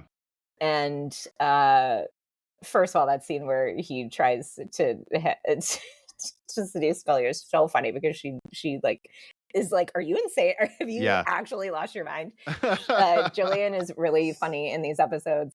But yeah, also because it's such a dumb way to do it. Like a waterbed is just, it's very like the ladies' man Saturday Night Live kind of. Oh, for sure. Yeah. Thing. I love that. So I have a real issue with episodes like this, which it's going to get reversed, and so it's like if you don't enjoy having the time when it's like silly or whatever, when it's different. I hate alternate universe episodes because it's just like, this doesn't matter. You know what I mean? Like, controversially, I think Turn Left is a great episode that doesn't need to be in Doctor Who. Really? Everyone loves it, but it doesn't matter because nobody remembers any of it. You remember it. I guess that's true. I guess. But what I was going to say about this one is I love the fact that Morris as Mulder becomes a better FBI agent, or like at least in terms of sucking up to the brass, and like Kirsch is like, oh wow, great, and then like Mulder as Morris becomes a better husband. Right. I think it's adorable in both senses, that it's like neither of them are particularly good on their own, but like they see the failings of the other one and they kind of try to write it and stuff like that. Morris is a dick, but Oh, I totally. I do think it's funny though that like, and Nora Dunn is very funny as I was gonna say, Morris's I was wife. like, who was it? Nora Dunn, when she's just like, "Who is Scully? You were talking in your sleep." And And he she has to try throws to him out. convince her, and she's just like, you're an And he idiot." gets the kids, and the kids both have gender neutral names, and so he Yeah. gets them confused, and they like hate him so much. Yeah. Oh, it's really funny. I've always liked the X Files' take on like suburbia and what that life is, and they do it a lot of times. And I think this version is really very funny. It's like living with people who like can barely stomach you. Yeah. And it's like all like the desert suburbs are a very specific type of suburbs Sure. because they're like trying to make it seem like there's actual grass. Like there, you can't, like, I don't know. Having driven through the desert a bunch, it's like, what? Why are you out here? Like, why do you live in Phoenix, Arizona? Like, it's so hot here. Yeah. Why are you trying to, whatever? I think Um, there's a really good, I really like at the beginning of, and this is why I will make the case that this is why this actually matters to me, okay. even though they don't remember it. Um, there's in the beginning of the episode when they're driving, and Scully starts to try to have this conversation with Mulder where she's like, "What are we doing? Why are we driving down to some? Why are we doing this again? Are we ever gonna like get out of the car? Like whatever that proverbial get out of the car means." Like she's like, "When Hmm. are we gonna stop and like stop doing this?" And he's like blows her off as usual or whatever. And then they have that scene at the end of, well, sort of almost at the end of Dreamland 2, where come to this they come to this understanding that they like cannot undo this, and she's just gonna have to be partners with Morse Ledger for the rest of her life, and he's gonna have to stay in this house with this Nora Dunn who hates him, and they just kind of like say goodbye, and it's really weird. And then of course everything turns around and they forget all about it. But when Mulder's like coming back to his apartment after they get home from whatever they were actually looking into, I can't remember. He's talking to Scully on the phone, and he's like, "I know this isn't your normal life or like your dream life or whatever, but for what it's worth, thanks for coming out there with me." And it just feels like there is some nice like bookend to it Yeah. where like he did blow her off in the beginning, and then but like there's some understanding happened along the way that like this person has sacrificed a lot of stuff for you, Right. and continues to. Um, I don't know. That's why I No, like that. I like I an get that. AO. Like, and they do kind of internalize, and also like things don't, like the entirety of it doesn't go back to normal because he still has the No. waterbed and all this stuff. Yeah, So yeah, yeah. Some I do, stuff happened. yeah, I think that's good. I get what you mean though. Um, then we have how the ghost stole Christmas, which is a delightful kind Banger. of actually kind of spooky like haunted house story where Lily Tomlin and Ed Asner are ghosts in a house, and it's incredible. So And they good, so killed each other or sad. something like that. Like it's really funny. Yeah, it was like a murder suicide, and then they try to essentially do that to a new Right. couple every Christmas Eve, which is really dark. They're so great in it. I really Yeah. love and it's I call it like classic TV because that's what I think of like Mary Tyler Moore as being classic TV, but it was not that long ago from 1998. It's like if you had somebody from Yeah. Friends on a show now, something like that, Yeah. which is crazy. But I love like the X-Files kind of relationship to that classic TV, like the Brady Bunch episode that we'll get to like a lot later, Mhm. and some of the more of the guest stars that they bring in, because it just kind of like canonizes the comedy of that episode in a way. It's like you've got these two Yeah. extraordinary, legendary people playing these great characters. And it I love haunted house stuff is so fun for a lot of Yeah. reasons, but I like anything where like they play with the dimensions of a house or like the Mhm. kind of they can't find a way out. I think is really interesting. I like that like they're physically in the same space, but they're in different like temporal times. I think that's Yeah. so interesting, just across the board. And I think that's some of the most fun you can have with like a haunted house ghost thing. And it also does kind of play into one of my favorite things about learning about the British tradition of Christmas, which is that it's very ghost related. Mhm. It's not just a Christmas Carol. It's like they just ghosts at Christmas time were just like that's what happens. Right. Uh, and ghost stories are inherently kind of sad. And so I like that, as funny as this is, like, it is kind of, it's tragic, like, that these people, are basically like, we were not happy in our lives, and now we have to be like try to take other people down and stuff like that. It's if it weren't played for laughs, it would be actually very sad. Oh, for sure. And then they face these characters that you love and who are your heroes. They tell you like they tell them the worst things, the things they think about themselves that they think are the worst things. Like that Scully is just a know-it-all and her only like joy in life is proving Mulder wrong. You get to hear Ed Asner say the word paramasturbatory, which is always great. And just basically saying that like Mulder's like a selfish kind of crackpot who doesn't have like a real life or family or anything. So they're pulling on their actual insecurities to try to get them to do what they want them to do. So it is sad, but it is fortunately a very funny episode. With a lot of really great moments when they find their corpses in the floor, and Scully's like, Mulder, she's wearing my outfit, and he says, how embarrassing. Like, it's just really, really great lines. And this is a Chris Carter one. So I will say, I don't often think of Chris Carter as being a funny writer, but I think that this is a good example of which is weird because like Triangle's a comedy episode, what I mean? Like ultimately a comedy episode. And then I guess maybe I just assume that, I don't know, somebody else punched it up, but I think this one is particularly funny. Agreed. It's very fun. And I also love the thing like, where's all your Christmas decorations? And Lily Tom's like, we're Jewing. It's great. I love anytime Scully kind of like actually loses it, because she is really so in control most of the time. And so to see her really be flustered by something is always a lot of fun. Next is Terms of Endearment, which is the one that has Bruce Campbell in it. And I wish he were in a more fun episode. But I do think he plays a guy who is a demon who is trying to basically have the devil's child. Trying to have a baby.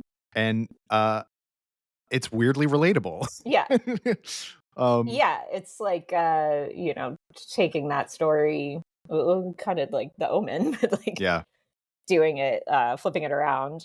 Apparently he was considered to play Doggett, and that didn't that's interesting. come to fruition. But apparently he was one of that, which would have been a totally different tone for that character. But fun fact. I don't remember that much about it, except that he has like a really funny human name that he uses. Wayne Winesider. Yeah, Wayne Winesider. And then he has another one that he tells somebody about. It's like Brody Boitano or something. Oh yeah. Yeah. Really funny names. They get worse with the names as the show goes on. For sure. When we get to Noel Roar, which it's the rural juror of character names every time. But Brody Boitano is funny. Yeah. I honestly don't remember that much about this. No, it's except Bruce Campbell. If not for him, I would not remember much about it at all. The Rain King is like a fine episode. It's about a guy. Rain King is like, people were really excited that was kind of again like another shipper episode. Absolutely. Where it seemed like they were going in a direction in this season where they were like, okay, fine, you guys can have this. Because it's about a weatherman whose like feelings can influence the weather, and he's in love with this woman who Victoria Jackson, who is unfortunately now a crazy person. Yep. I maybe was at the time too, but now is like really off the but now definitely is. And like big conspiracy theorist and stuff, but she's good. She's fun in this episode. Yeah. And he's in love with this girl he went to high school with, and they live in this small town. And basically anytime his feelings get affected by her, something crazy weather related happens. Like a cow falls through that's where they get the only one bed, because the cow falls through Mulder's hotel room, and she's like, your husband will have to bunk with you, and she's like, that's not my husband. And Scully's so over it, but it's a cute episode. It's cute to I don't know, I like that it revolves around like a high school reunion, and people who are nice and don't really mean any harm to anybody, but like can't control stuff. The only person who like is like antagonistic in that, who's actively doing wrong in that episode, is her. Is it her boyfriend? Yeah, who's like a preacher, like a charlatan kind of preacher guy who pretends that he's the one who's changing the weather. And he's just trying to sort of con people, but everybody else is just kind of at the mercy of what's going on. And the resolution of this, again, it's like Mulder and Scully never really like do anything, but they kind of actually do in this episode, because both of them are like, you should tell her how you feel, and that ends up that ends up solving the problem. And I think that's kind of sweet. I don't know. I like that episode. Yeah. I agree with you. After that is SR 819, which is the Skinner centric episode. It's a good one. Which makes a lot of sense. We have to kind of deal with the fact that Skinner is at the mercy of Krychek, really. And Krychek can turn on these nanobots anytime he wants to, and messed up, and almost kills him. Which is really we talked about last time. Love Skinner. Love that he basically is the third lead of the show. He's not in every episode, but he's in a lot of episodes. Yeah. This is also the one and only return, I believe, of Senator Richard Matheson from season 2. God, yeah. They realized pretty early on, I think, that they didn't need him that much. There's too many government guys. And I think that they thought that he was going to be more of a character, and it was they don't need him. Yeah. That's always been interesting to me. I like. We worked out. This is our theory that we worked out in rewatching this, which the text seems to support. Scully is Skinner's emergency contact.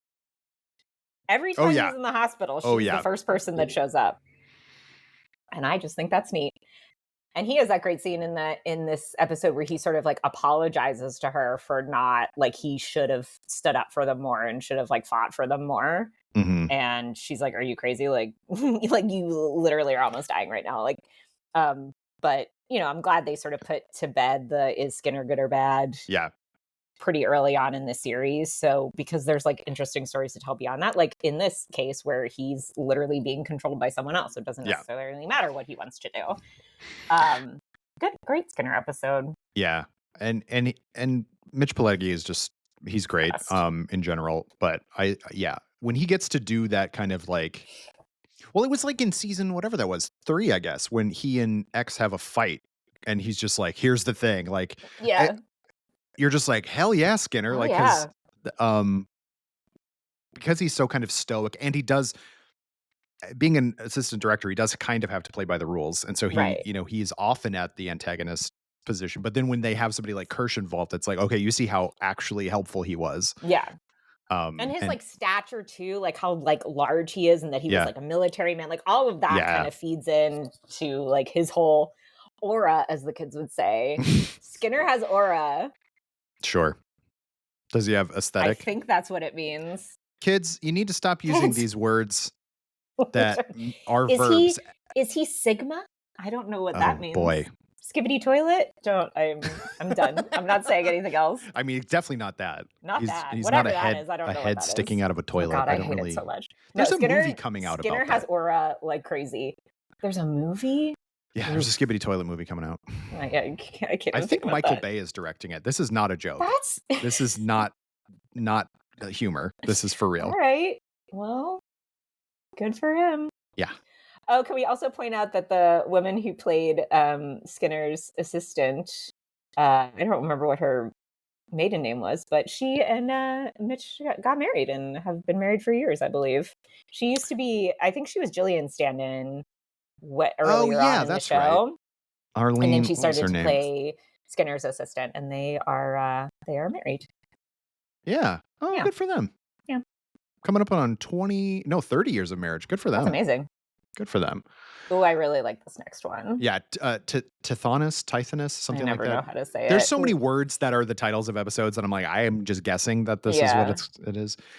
This is a great one. Yeah, agreed. This is where there's a guy who can take metaphysical pictures of people's deaths. Basically, he's a death photographer, and it's just like, it's really creepy. Like I find this really great, and I love Jeffrey Lewis as the guest actor, who's just like, sort this of is what based on a real happens. guy, but like giving it a Yeah. supernatural bent, and the idea that I love how it almost feels like a Darren Morgan episode, because it's about how this guy has, like, because he is immortal, he just doesn't even really have any respect or love for life anymore. Like he's just over it.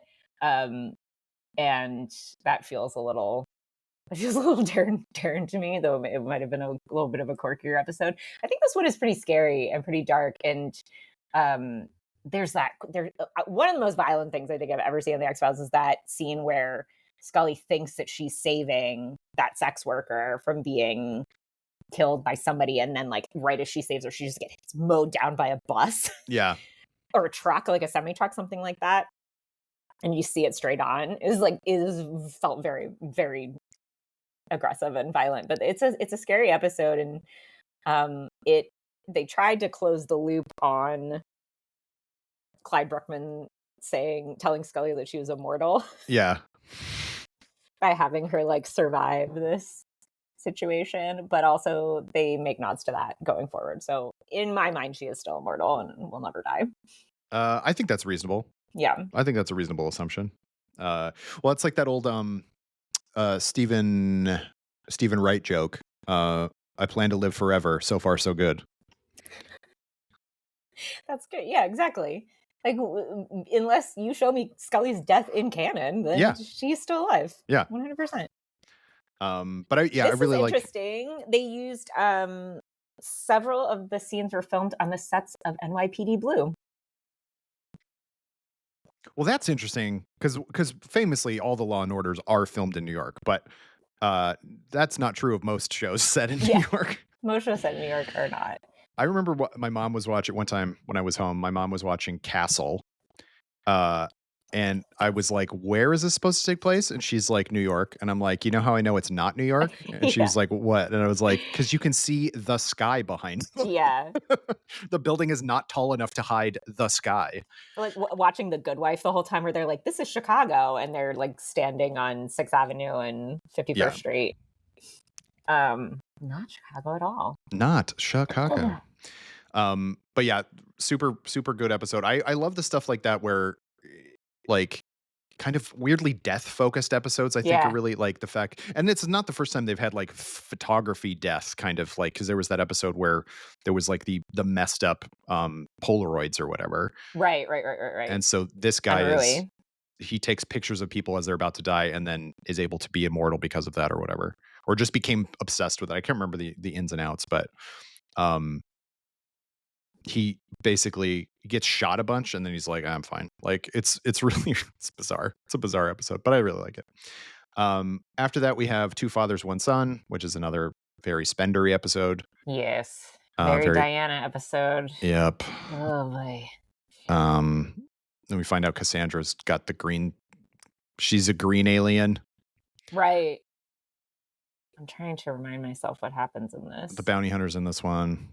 But yeah, it's like every time there's one of these now, everybody has to be in it all at the same time. Well, this is where I'm like, okay, you're just kind of overdoing it now. Right.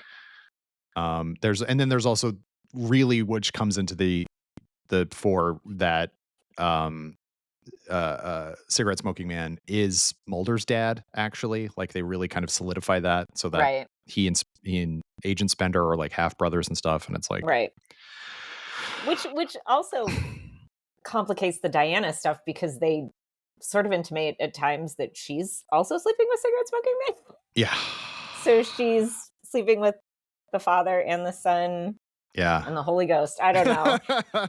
It's just a mess. I don't know if it's this. Is it in this episode where they go to hell? No, where Scully and Mulder have the conversation about Diana in front of the lone gunman, and he's like, "You're making this too personal," and the gunmen look like they have the emotional intelligence to be like, "Are you serious right now?"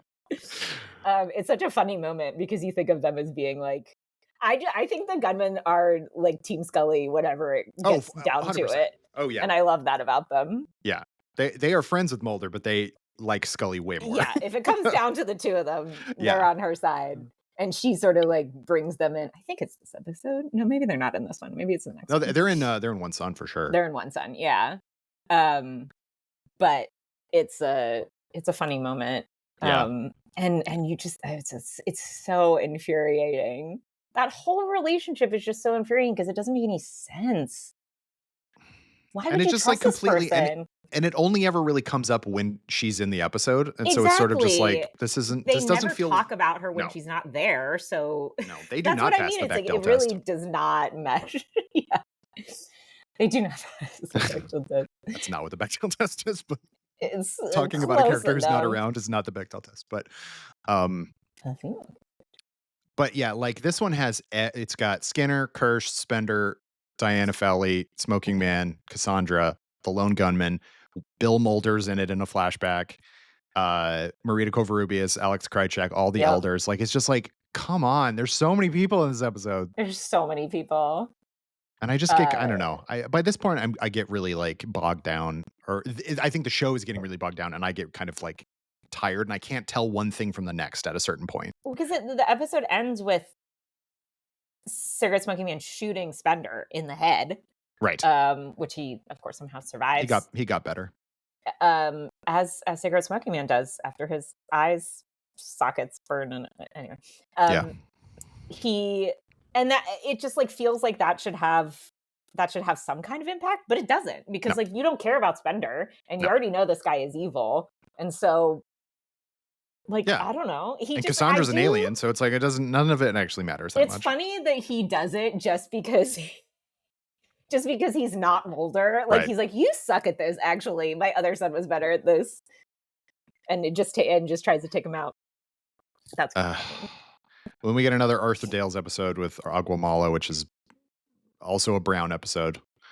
I think kind of underrated. I like this one. Yeah, I like it better than the first one anyway. Friggin' Travelers, which we talked about, but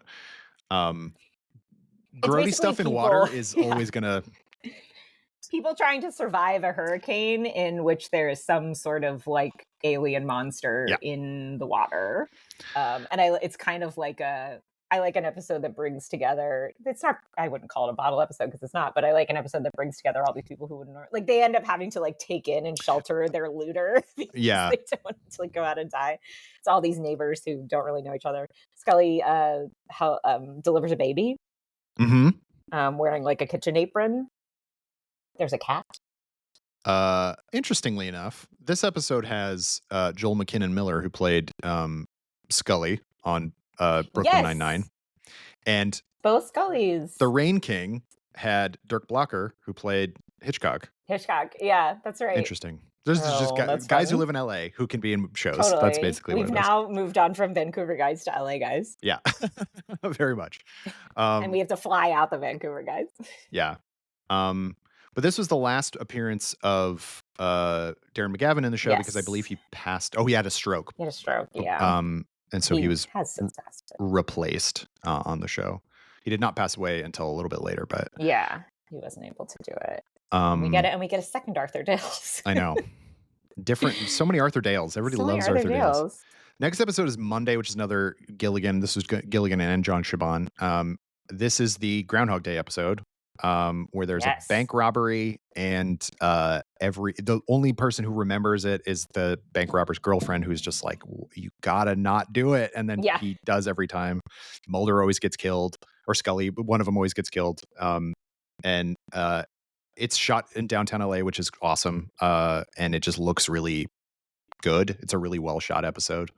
And it bums me out. It's a bummer of an episode, but it's a bummer of an episode because they don't they're not explicit about it, but it's very clear that this woman is in an abusive relationship with this guy. Yeah. And the only way that she can break this time loop is to die herself. So it's just like it's really tragic. They do bring back in the also it's funny that the idea that you would have to go like deposit your check at a bank. Oh yeah. That's fun. When's the last time you went to a bank? I try not to if I can. I'll go in a vestibule, but that's about it. I mean, They bring yeah. back I'll always go the in a vestibule. I'll go I'll in a never turn down a vestibule. chance to vestibulize. They bring back the waterbed because it's Monday, and so it is very key that Mulder is late to work that day, and so his waterbed springs a leak, which is funny. Yeah, and I the actress who plays Pam, who is the Carrie Hamilton is her name, the person who knows what's going on. I love that she's gone through this so many times that she knows everything. She's like, no, Skinner's over there. And it's like, how do you even know who these people are? And it's just like, because we're coming in on like attempt 9 billion, which I think I love that stuff. Yeah, I think that's cool when you come in the middle of a time loop and somebody's like, we have done this before. As an audience, I think that's really fun. Yeah. She is also, she was the daughter of Carol Burnett. I believe she passed away, but. No, that's right. Yeah. Yeah. She passed away a while, 2002, it looks like. So not that long after this. And the guy who plays is it Bernard? Yeah. Her boyfriend was in the John Waters movie Crybaby, which is how I recognized him. Oh yeah. Yes. Darren Burroughs. Kids. Yeah. Yeah. He was on Northern Exposure, which is a show my parents watched that I don't even know what it's about. Yeah, me neither. Yeah, really good episode.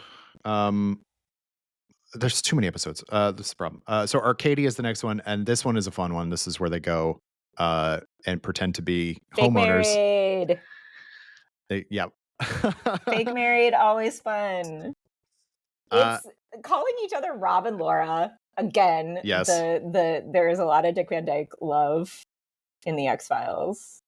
There's a lot of just general Nick at Night appreciation. Oh yeah, like you know, like TV writers grew up watching TV. Like 100%. So that's the stuff they grew up watching, and it's very. I didn't know the Dick Van Dyke thing about Bad Blood, so it's very funny to me that they did it again. It's like the Dick Van Dyke Show is big on the show, and I love that one of the guys from the neighborhood, Big Mike, is he was Jerry on ER, like clerk. He was one of the longest serving, I believe, ER cast members. I was thinking about ER recently because I think because of the pit and stuff like that coming out, but like how there were so many of those. Oh, actually, look, we've been talking about like so many of those characters who were just in the background who ended up being on the show, but they were never like full cast members. They were always recurring or whatever, right? But they were like credited in every episode. Like Deezer D is in 1 billion episodes of the ER, and I don't even know who that is, but I know he was credited. Abraham Ben-Ruby. Yeah, he was always the first because he was the B. There were no A's, so he was always the first and the also starring. And he was also Larry Kubiak on Parker Lewis Can't Lose. If you remember that show, important. I don't really remember it very well. You're fine. There's no reason you should. But this is like.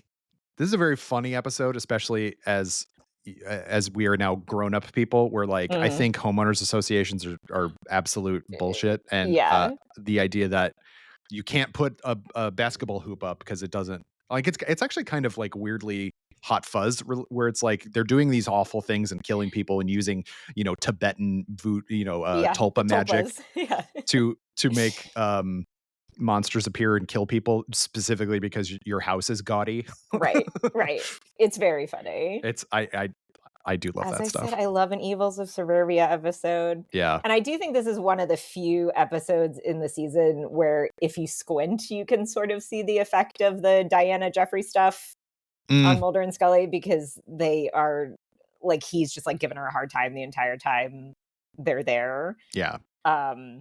Not in like a super mean way, but it does feel like maybe there's a little bit of discomfort where the other episodes it's just like none of that ever happened. Yeah. But he sees this as an opportunity to really push her buttons and get under her skin, which is fun. Fake married. When he's like telling the neighbors that they met at a UFO convention and that she's like really into all this stuff.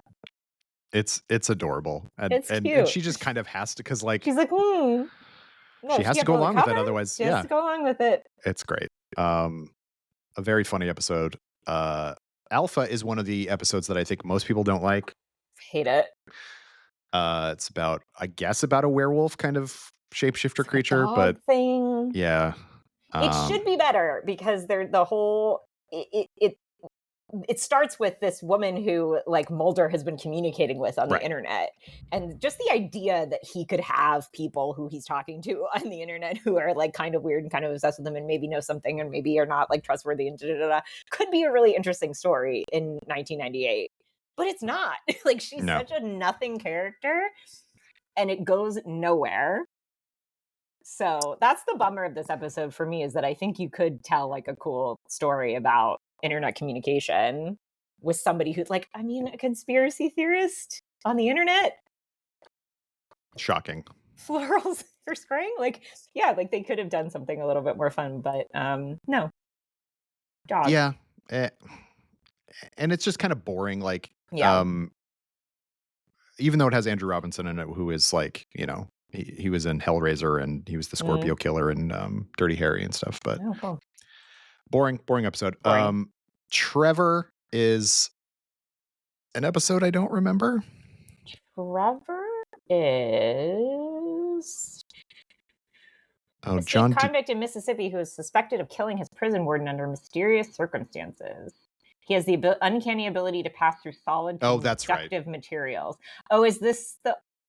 I think except for glass, he can't pass through glass. So when he gets hit by the car at the end, he gets torn in half because the windshield, he can't go through the windshield. I forgot about that. There, I spoiled the ending of the episode. I think the only thing is it this episode? I think the only thing that's notable to me about this episode is that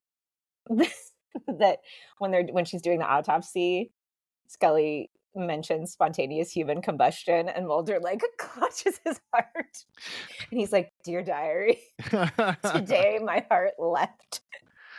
He's like so thrilled that she's like, there are like one or two possible cases, documented cases, whatever. I have no other memory of that episode. No. And so we don't have to talk about it. Nope. Milagro is the episode with John Hawkes, and it's good. It's creepy. Yeah.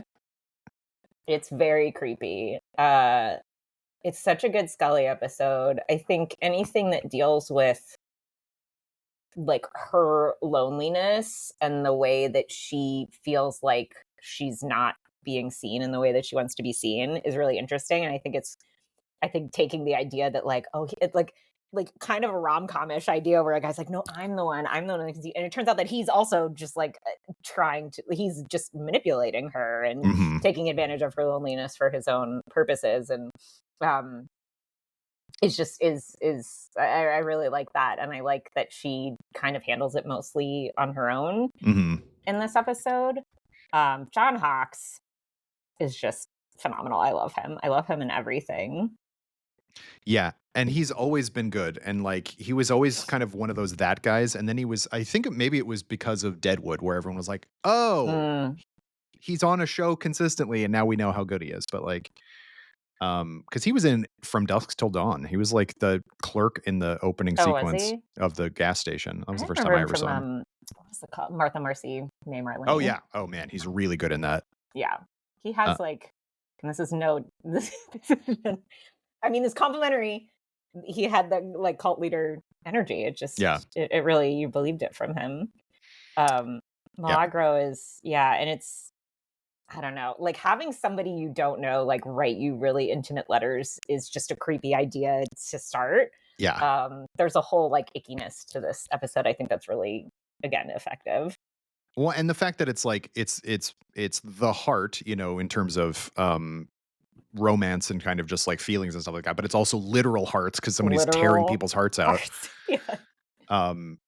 Which is it's this is a Mulder light episode, I think, for the most part, and that was because the next episode, The Unnatural, was the one that David wrote and directed, right? And basically it's an Arthur Dales Jr. episode, or a young Arthur Dales or his brother, somebody Dales, another Dales, different Dales, who is the same actor but playing a different guy. It doesn't matter. No, it is Arthur Dales. Shut up, Kyle. Who cares? But the brother, right? It's the same, different actor playing different guy. Yeah. Yeah, he's the brother, and they had the same name for some reason. I don't know. As though people wouldn't realize that you just had to recast. Right. Whatever. You could just say that. But about an alien who is joins a baseball team in the 40s. Joins a Negro League baseball Negro team League, in yep. the 40s.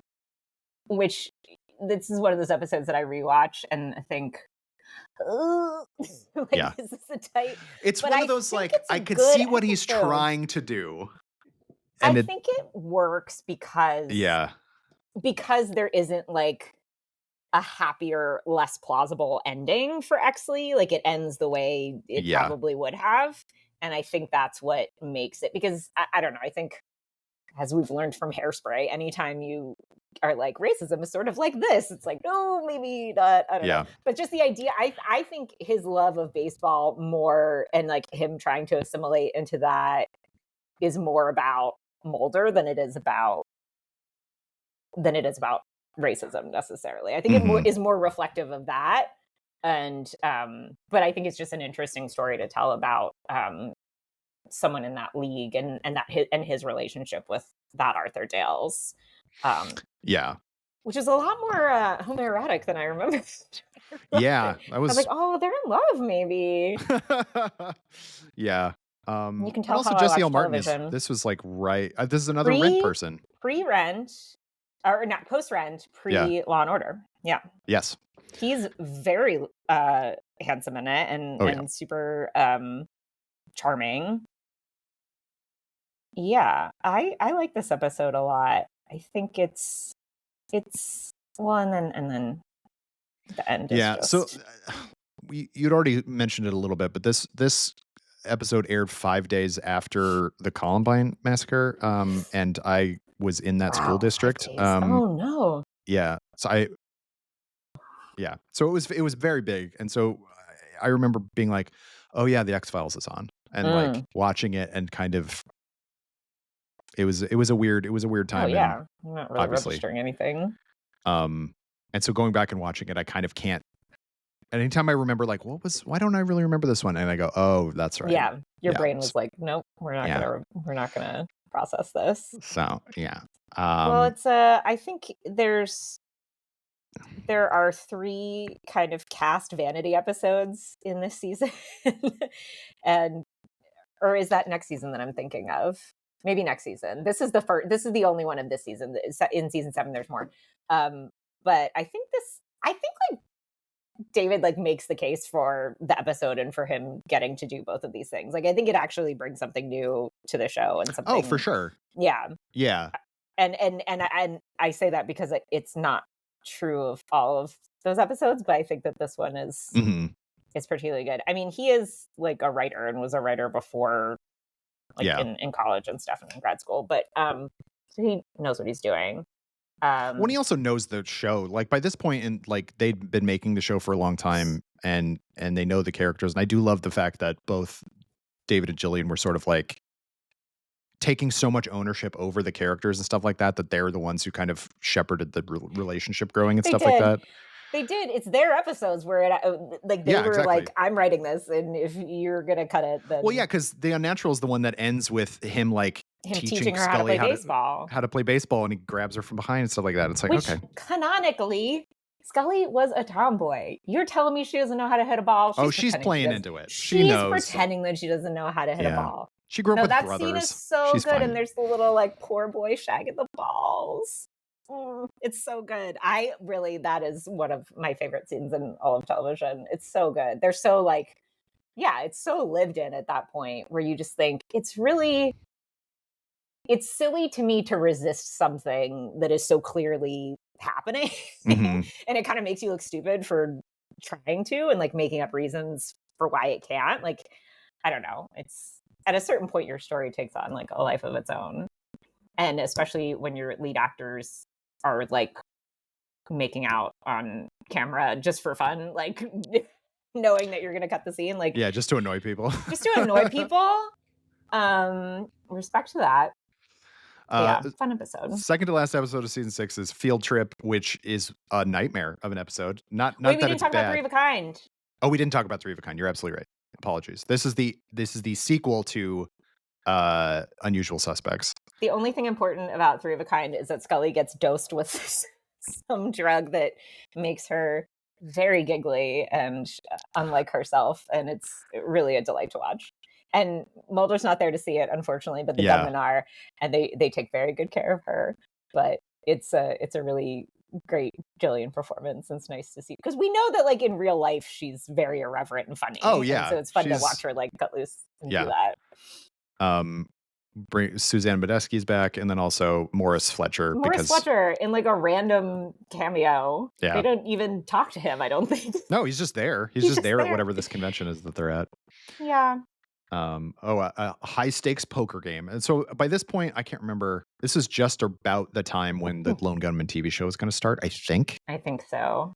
So which is when they're kind of making everybody remember. Right. These guys. That these guys are happening. But yeah, it's a fun episode. Yeah. Then we have Field Trip, which is a nightmare where you never know if you're asleep or not. Deadly fungus.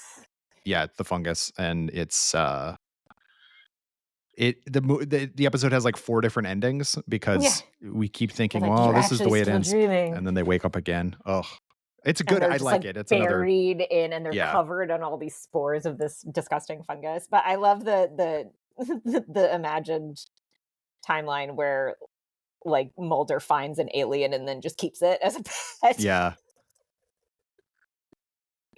He's right here. Oh yeah. He's like, he should get to do that in real life. Yeah. Because that's what he would do. He would take it home and get it in a litter box.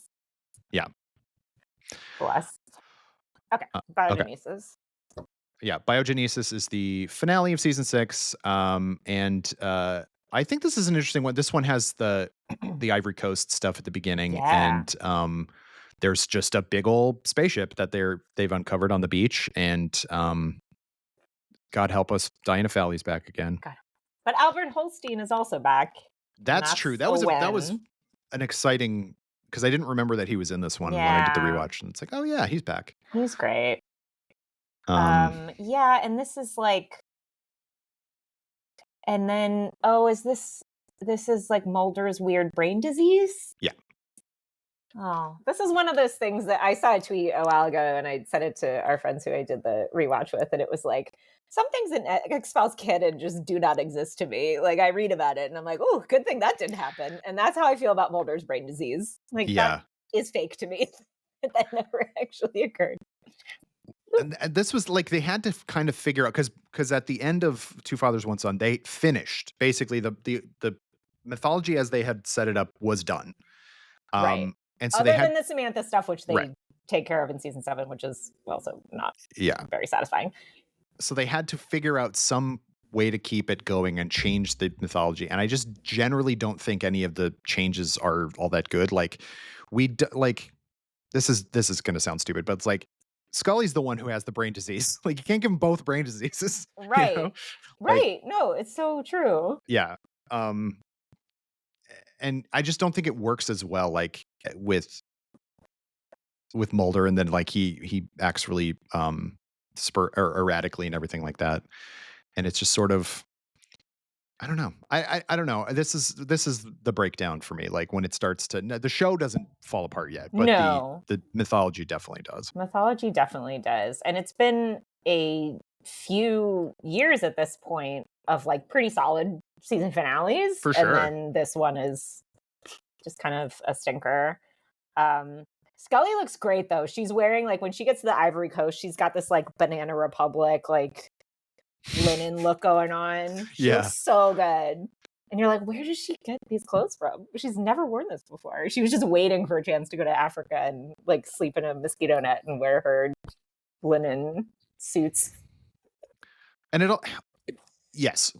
despite her looking absolutely great, I like her whole storyline in this is basically like she can't abide the idea that aliens are the responsible, which is like, that is such an old thing, like, you know, Chariots of the Gods type stuff. Like it's been around for such a long time. Friggin' Lovecraft wrote about it in the 30s, the idea that, you know, aliens are the reason that humans exist and stuff like that. It's just like, or they predate humanity and stuff like that. It's such an old thing, and the fact that they were like, well, let's make Scully mad that is happening, and so then she like is melding that with her Christianity, and it's just sort of like, right. okay, like, you know what I mean? Like, it's sort of just like, what does Scully's think? She's a skeptic and Christian and Yeah. Catholic, so let's put them both together. And that they suggest that basically like aliens created the idea of God, and they're the reason why we have the idea of God in the first place. And then it's after this 3-parter, never spoken of again. Ever. Yeah, exactly. Ever. Then it's just like, well, the only aliens are the new aliens.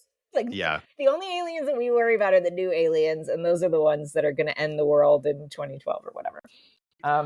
Which yeah, kind of a bummer, but you know, there's some cool location shooting. You know, the spaceship does look very cool. The stuff where like the pieces like fly together is kind of neat. Yeah, but that's not all I can really say for that. Yeah, it's not my fave, but I don't think we have that many more Diana Fowley episodes left, so I think that's good. Oh, no, she's gonna die soon. Thank God. Thankfully. But we will talk about that again in another episode. Again, we went long, so next time we will talk about. We're going to limit ourselves next time. Next time we're going to talk about season 7 and season 8, the end, because we know us and we're going to just talk too long. We won't go too far. Yeah. Sage, thank you so much for being on the show again. Thank you. I love doing this. It's so much fun for me, and I'm thrilled to be here and to get to do so many parts. Haha! I tricked you by talking so much. Yeah, that was your trick the whole time. Yeah. How can people find you and your work on the internet should you choose to be found? Oh, well, we are at Head Over Feels on pretty much everything. Twitter, Blue Sky. On Instagram, it's headoverfeels.com written out. I'm not so much on Twitter anymore, but I am Sage Youngest, and I'm also Sage Youngest on Blue Sky. And Instagram. I'm not super active on Blue Sky yet. I'm trying to get excited about it. Yeah. But you're welcome to follow me on Instagram. I'm probably there more than anything else. I have a Blue Sky. I want to be into it, but I'm just like, it feels too much like Twitter is the problem. I know. I don't know. Maybe. Yeah. You all have done, I mean, as you're listening to this, and actually as we're recording this is a few weeks after Doctor Who ended, but y'all did a series of breakdown. You had mental breakdowns, but then also episode breakdowns of the most recent season, which everyone has had lots of opinions about. So and we switched off. Myself and my co-founder Kim switch off on Doctor Who episodes, and like we have differing opinions about a lot of things. So it's fun to just kind of go back and forth. I think she had overall maybe more negative opinions for sure. She was season than I did. I mean, I did not love the finale, but I enjoyed a lot of the rest of it. If you want to go read any of our recaps, please feel free. Headoverfeels.com. Yes. And there's a lot of XFiles content on there too. Tons, so, yeah. You can follow me on Letterboxd at Kyle_Anderson, and I don't even want to. I'm not even going to tell you what my Blue Sky and Instagram are. I don't use them. You'll just be disappointed. Right. It'll be like old. Like, I honestly think I've Blue Skied or whatever like the term is, like less than a dozen times in total. Yeah, that sounds right. Yeah. So, at any rate. Thank you again, Sage. Thank you all for listening. I've been Kyle Anderson. Join me again next week on Laser Focus when my guest will be a different person. Bye-bye.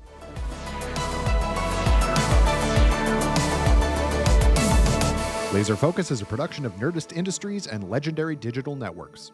It was produced, edited, and hosted by me, Kyle Anderson. For more, visit Nerdist.com.